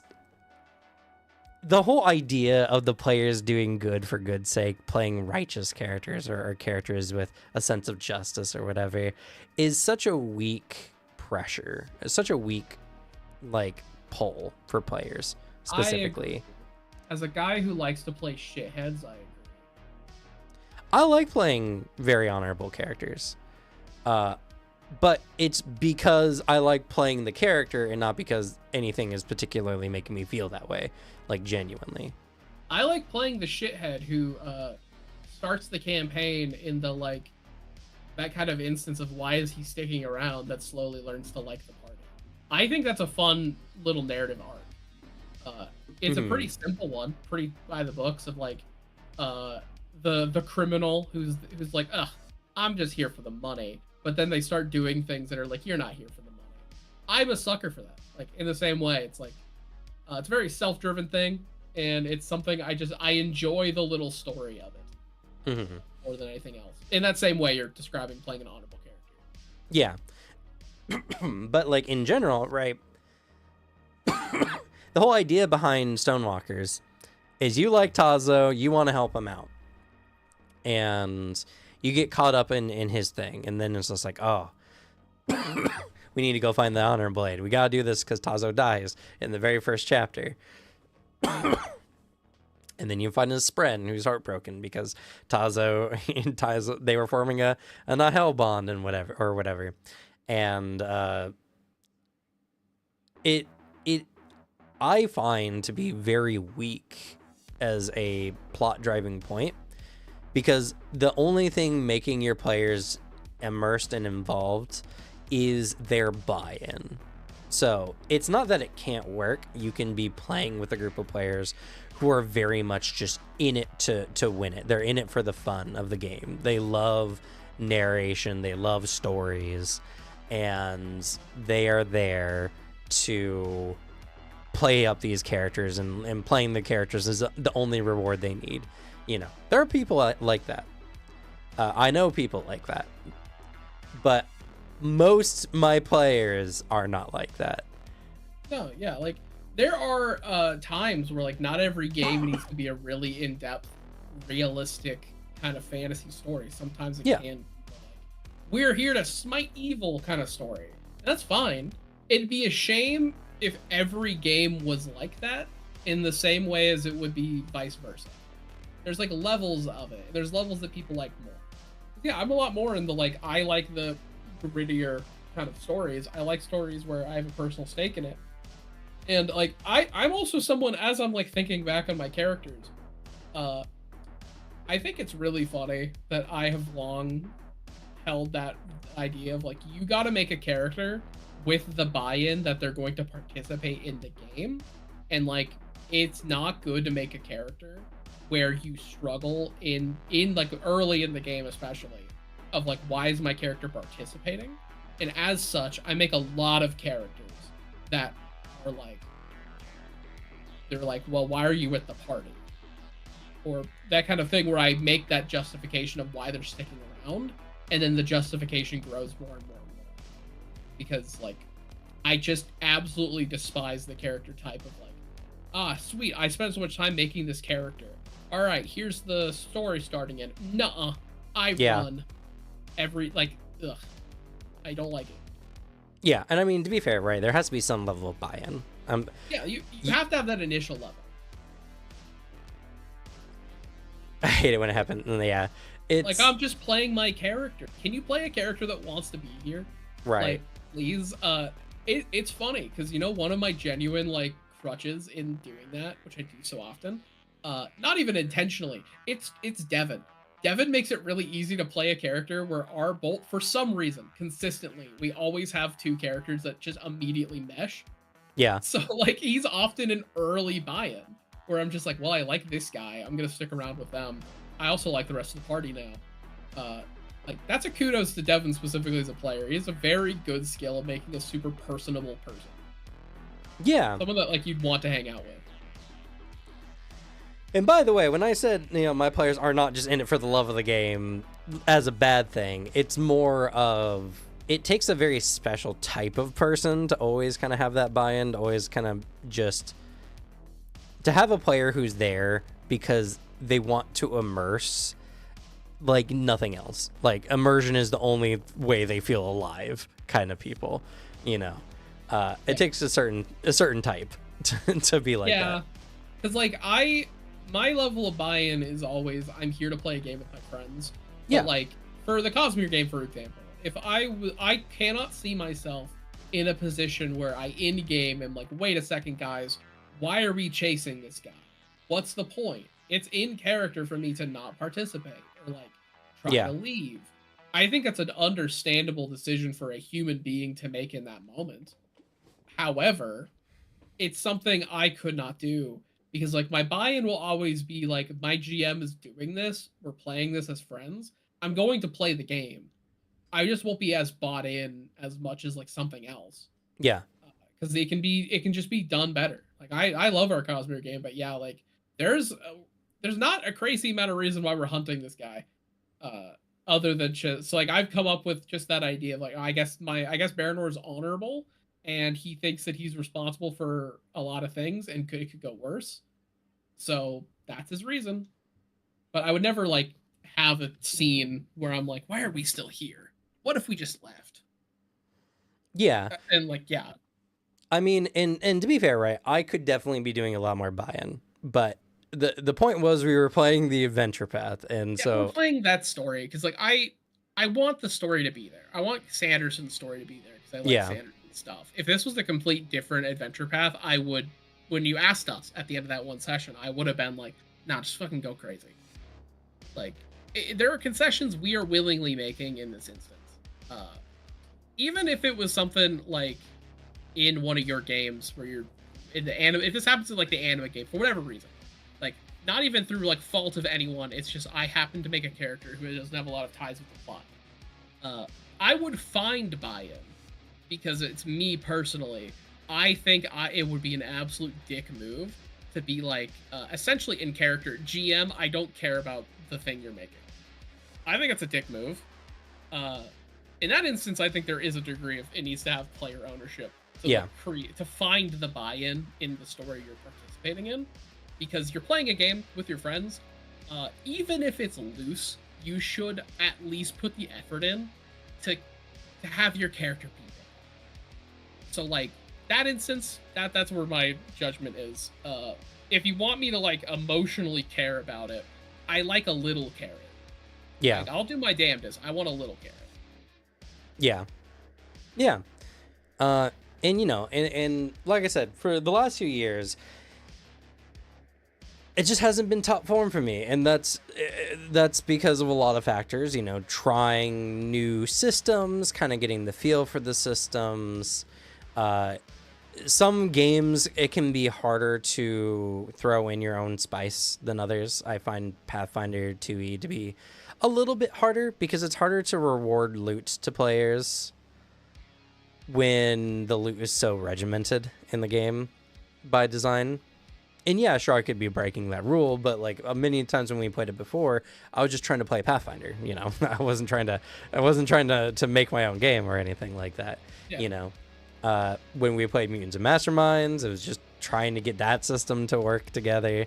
You know, heck, the first time we played Legend of the Five Rings was not a very good showing because like I didn't understand the vibe that the game wanted to go with. And now that I've kind of come back around to it, I've done a lot better this time. And I feel like if we played a lot of the games that we played before, I would probably do better because now I know more. Now I understand more.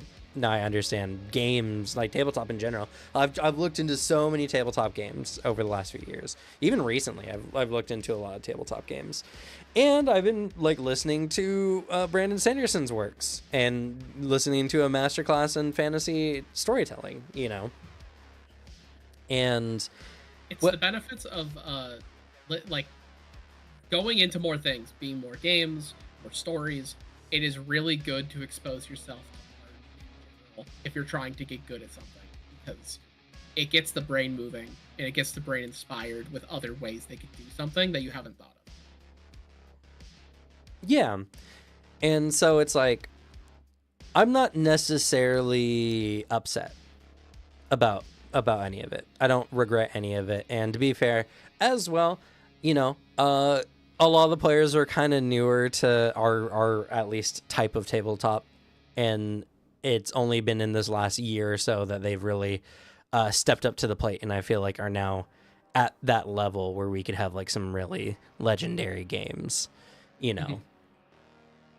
And to be fair, there's also like a good like I don't even know. It was quite a while. I think it was like December to March or April or something, where we didn't play any tabletop because I had a baby. Yeah, exactly. Like honestly, there's a part of this that I'm super hyped in because like there's a really big in the larger metaphor carrot for me that gets me drawn into stuff. As I've said in like I think our last stream, one element that gets me a lot more immediately invested is a long campaign because like I love me a short game I think there's a lot of strength in it. I agree with your point that we've made here a lot, that not every game needs to last for years, Yeah. because like there's an element of not every character can exist for that long. Like Yeah. there are characters where your story is just inherently shorter. Like uh I mean, fucking Lockdown in our Means and Masterminds game, I don't think could go farther than the story we did. Because like the point of Lockdown, like in that game, was him uh becoming comfortable with a group of people. Because he Yeah. always, even when he was personable, he was keeping them all at kind of arm's length. Because the big visual metaphor for that is he never removed his mask.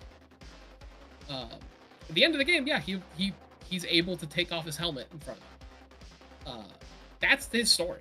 Lockdown cannot proceed farther than that. But meanwhile, we've had other characters, like the both characters for the anime game that we did. Those are characters designed for a long game, and as well, they still have a story to tell. Like I could still tap into them in a like down the line, because I think there's more to them.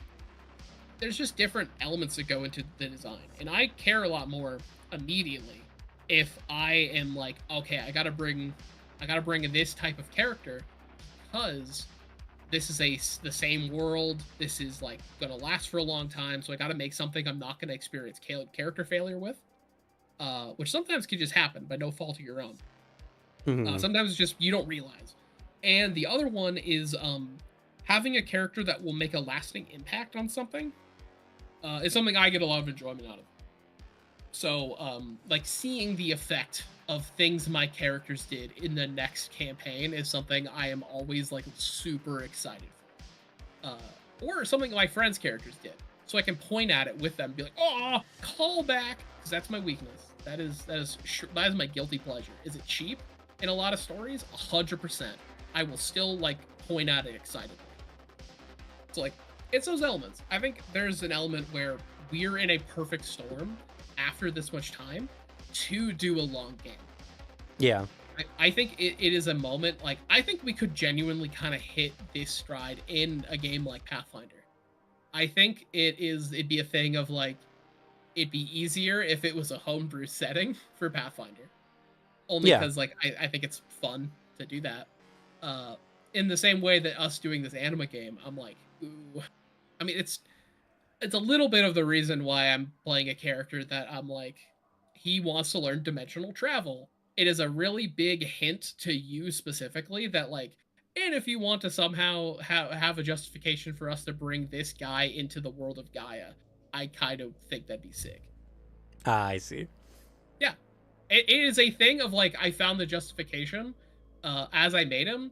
It's not a concession I made because I wanted that initially. I found that reasoning and I'm like, oh, fucking even better. Icing on top.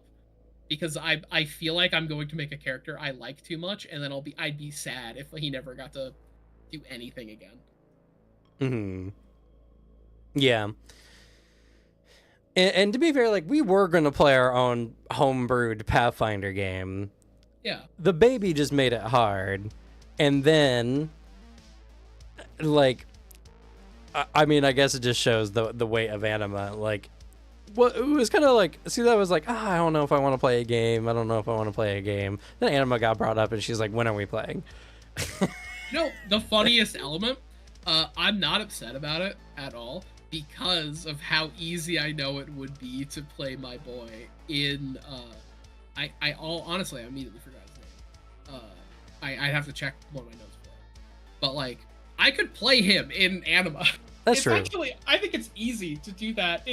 It's probably the only system I could be like, here is this character that's very, very tied to like the Pathfinder system of him being a skeleton and this, and I could recreate him in anima. I'm gonna figure out how if I do that, because I think the story of him being granted life by something divine is integral to like why he exists. It's part of his story. I might go into summoning incarnation in that aspect, but like, yeah. I have routes to make this guy, and I think it'd be really sick. I do want to run Plague Watch at some point in the future too. It's just, Oh, I got too ambitious with getting the art. I was super set on running it, and like, I don't think necessarily what I did in the past was bad. And of course, I didn't know how intense having a baby was going to be. So, a little bit of lack of foresight, a little bit of lack of experience. And then just, in all honesty, maybe a little bit of Pathfinder burnout. And Yep. I think if it happens, the fact that you had the art, if it made and did all that, I think it's the anchor that is like cause to return to this more yeah, than anything. Because if it was just like kind of a nebulous thing we planned, but like the art makes it concrete in a way. And like I like the character I made. I like the character that everyone else has too. I think they're really fun. It'd be a thing I would if we're like gonna play Pathfinder again. The first thought is Plague Watch. yeah, Because it's concrete like that. right. Well, and I think as well, it lends weight to what we choose to play next in a way because of that prior commitment to money and everything to make the character art. Like, whatever game we choose to play, despite that art, despite what we've already invested, means it has that much more value in a sense. Yeah, of course. Uh, yeah, I think it's because like I don't think it was a bad move. I think it's an understandable move that's happening, where for all the reasons I'm like, yeah, this makes sense, and it's like I love Anima so much. I would be very sad if we never did Plague Watch. Yeah. And like even if down the line Plague Watch is just something we do at home ourselves, like in person, I'm happy with that too. I'm totally Yeah. happy with that if that's the reality that Plague Watch happens on. I mean, and at the end of the day, there's no reason not to have aspirations. Like the art was set up and everything was planned with the idea of something bigger coming, and life got in the way, and that just happens, and that's not wrong. That's not bad. It's just how life is. So it is what it is, and I do want to go back. I love the idea of Plague Watch, and I think Pathfinder's still a really good game. I think it's I think if anything, personally, it's just harder for me at the moment. But I do feel like if we took even like a year off, which to be fair, we're actually almost at a year off from Pathfinder at this point. Actually, no, we're over a year off for Pathfinder at this point, I believe. Oh, yeah. So maybe 2 years. I don't know. Let's see. When was last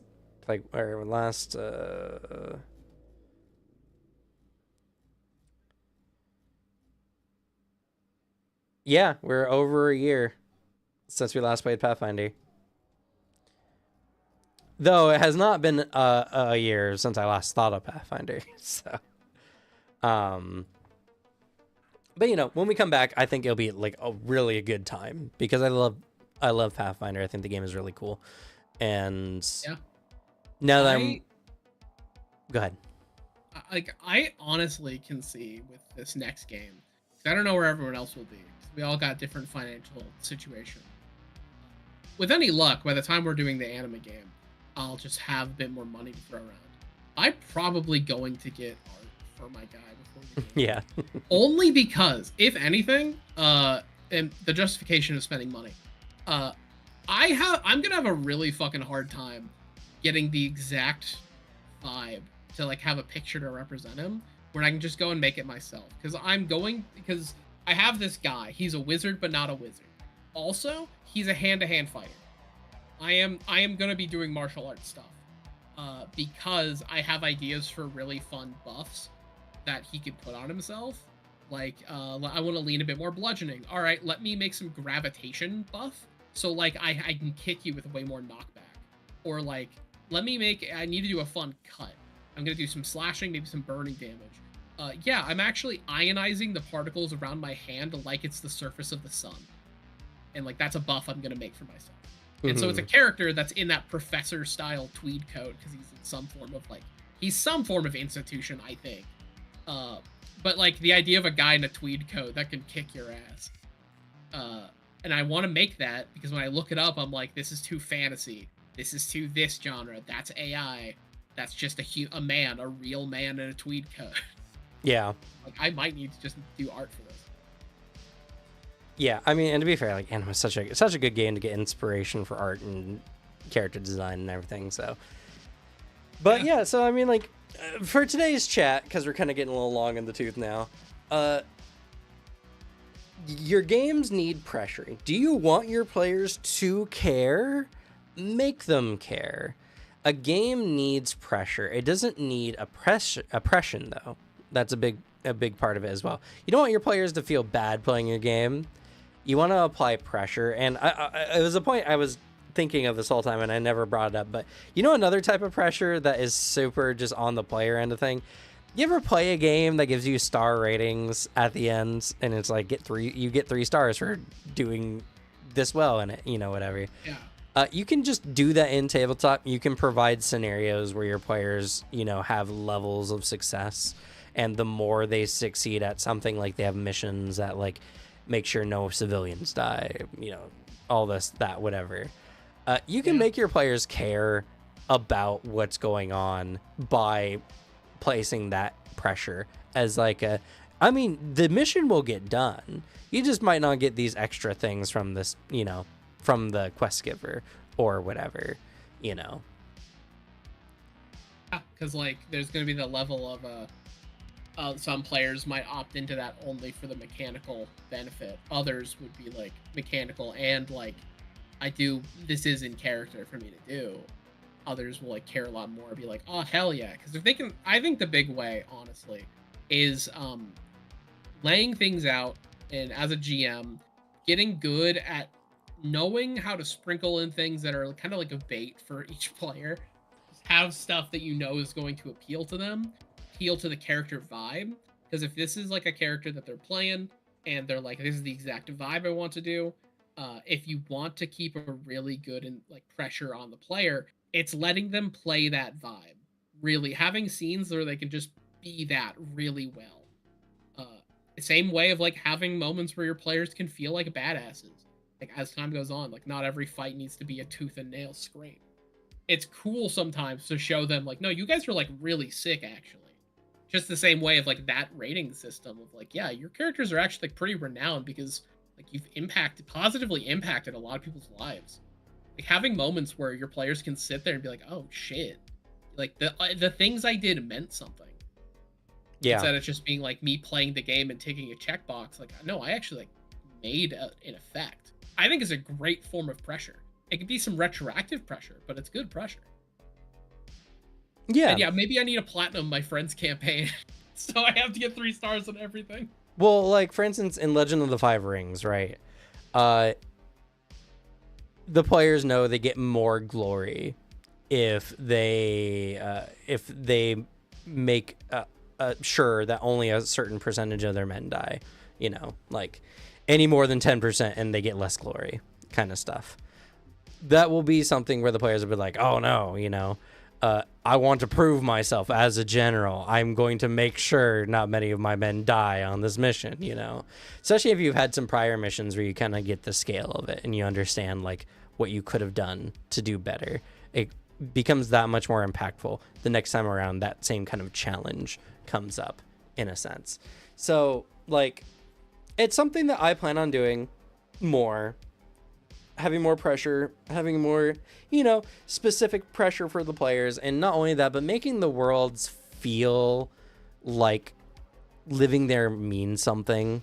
It's not just a place you're visiting, but it's a place where your characters live, I think is a very important thing to do. And applying pressure where you could very easily see that through inaction, your character's life could be miserable and or just unviable, can make a game feel better, or for NPCs you care about, or, you know, for all kinds of things. Like there's so many wonderful ways that you can immerse your players in a game by giving them pretty relatable types of pressure, like life pressures that are not necessarily gameplay punishing.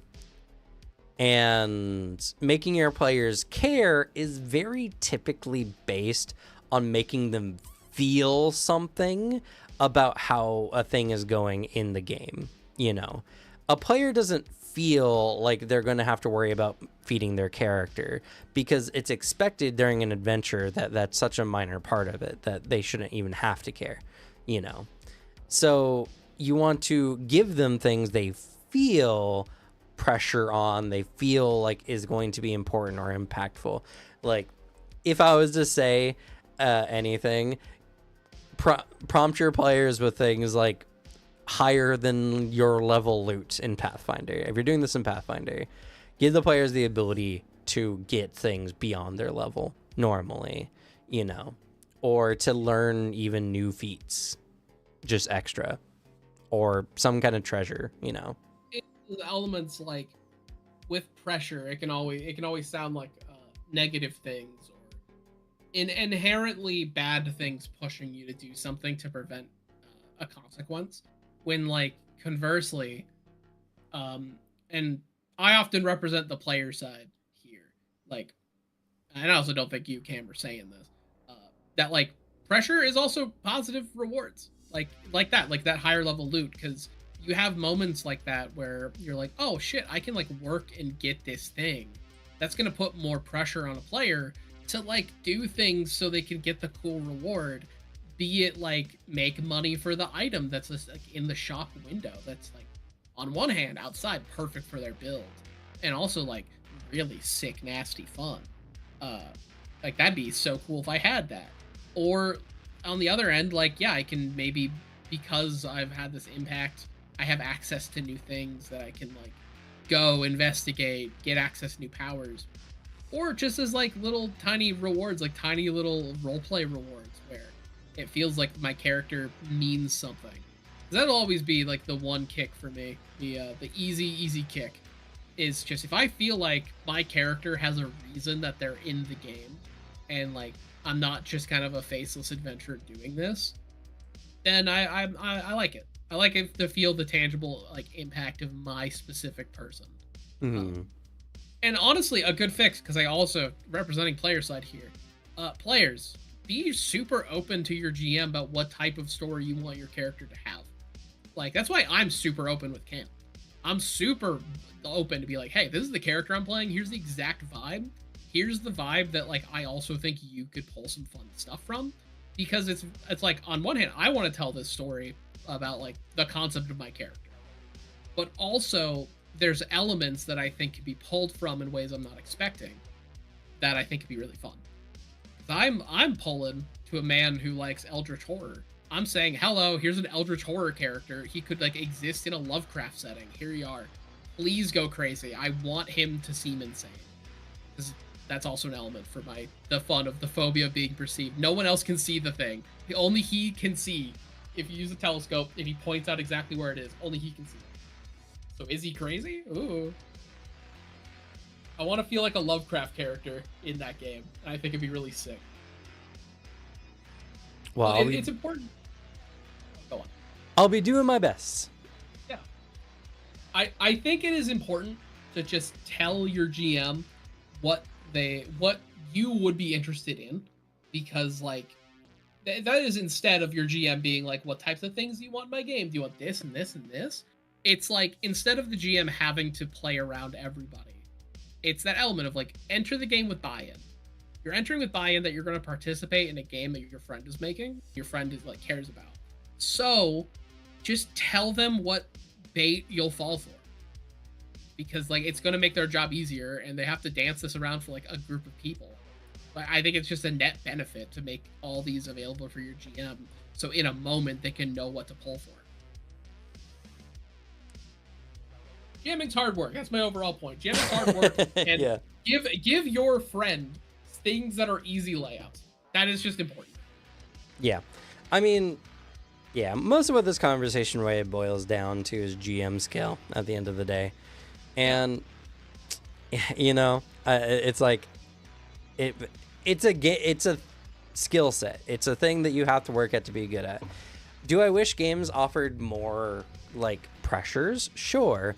Do I think any game could reasonably provide pressures for every kind of player? No, not really. I don't think it's even reasonable for a game to have a lot of pressures inherently in it, just because, that might create friction for some people more than others. And so it's, if anything, maybe games should release more like supplements that have these kind of pressures that you can apply to your campaigns or whatever, that can be rewarding and also like immersive for your players and for what they try to get into. Because like I liked a lot of the conversation we had today about like, oh, the politics can be a thing where your players can feel the pressure on the things they care about, like, Granny and Grandpa flower shop or whatever. Or the players can use that to their advantage to like put pressure on people to really flex what they've gained over the course of their adventure. Or just the kind of things where it's just like, if you want to make a game feel real, kind of have those normal day-to-day inconveniences be something meaningful for your characters, in a sense. Make them something that isn't punishing, but is like something that the players can get in the shoes of their characters and feel about. Because at the end of the day, for a TTRPG, your players are going to care about as much as you can make them care about it. So, but that's going to be it for us. Thank you all so much for watching. Alex, anything you want to leave us off with today before we head out? Yeah, if you like tabletop lore, I cover that on my channel, Glue Boy. Right now, it's a lot of World of Darkness. So if you like that, go check it out. Go subscribe. In a few days, I am releasing a video on the fun verbena of Mage of the Ascension, which are druids, witches, warlocks, like that type of vibe. I'm producing it because I need to get over my necromancy phase. I talked about it for like 3 videos straight. I need a break. I'm a dad. I'm still trying to make that work. I still have the anima video. I contemplated making it today, and then I played Digimon Time Stranger for like 4 hours. To be fair, I never get to play games for that long during a week. Usually, most days, my total game time is like between 1 and 2 hours. So super fair. You should get into Clover Pit. I got enough games, Alex. Don't tempt me with others. But it's so easy and short. It's just Baltro, but slot machine, and it's fake gambling, but really fun. I think it's unironically on my top 10 list of 2025. I love this game. Never happening, Devin. I complimented you once in stream. That's all you get. But yeah, and look forward to the games that we're going to be running on the channel, because I feel like they're going to start getting really, really good. I'm excited. But with that, we're going to go ahead and say goodnight. Good night. Good night.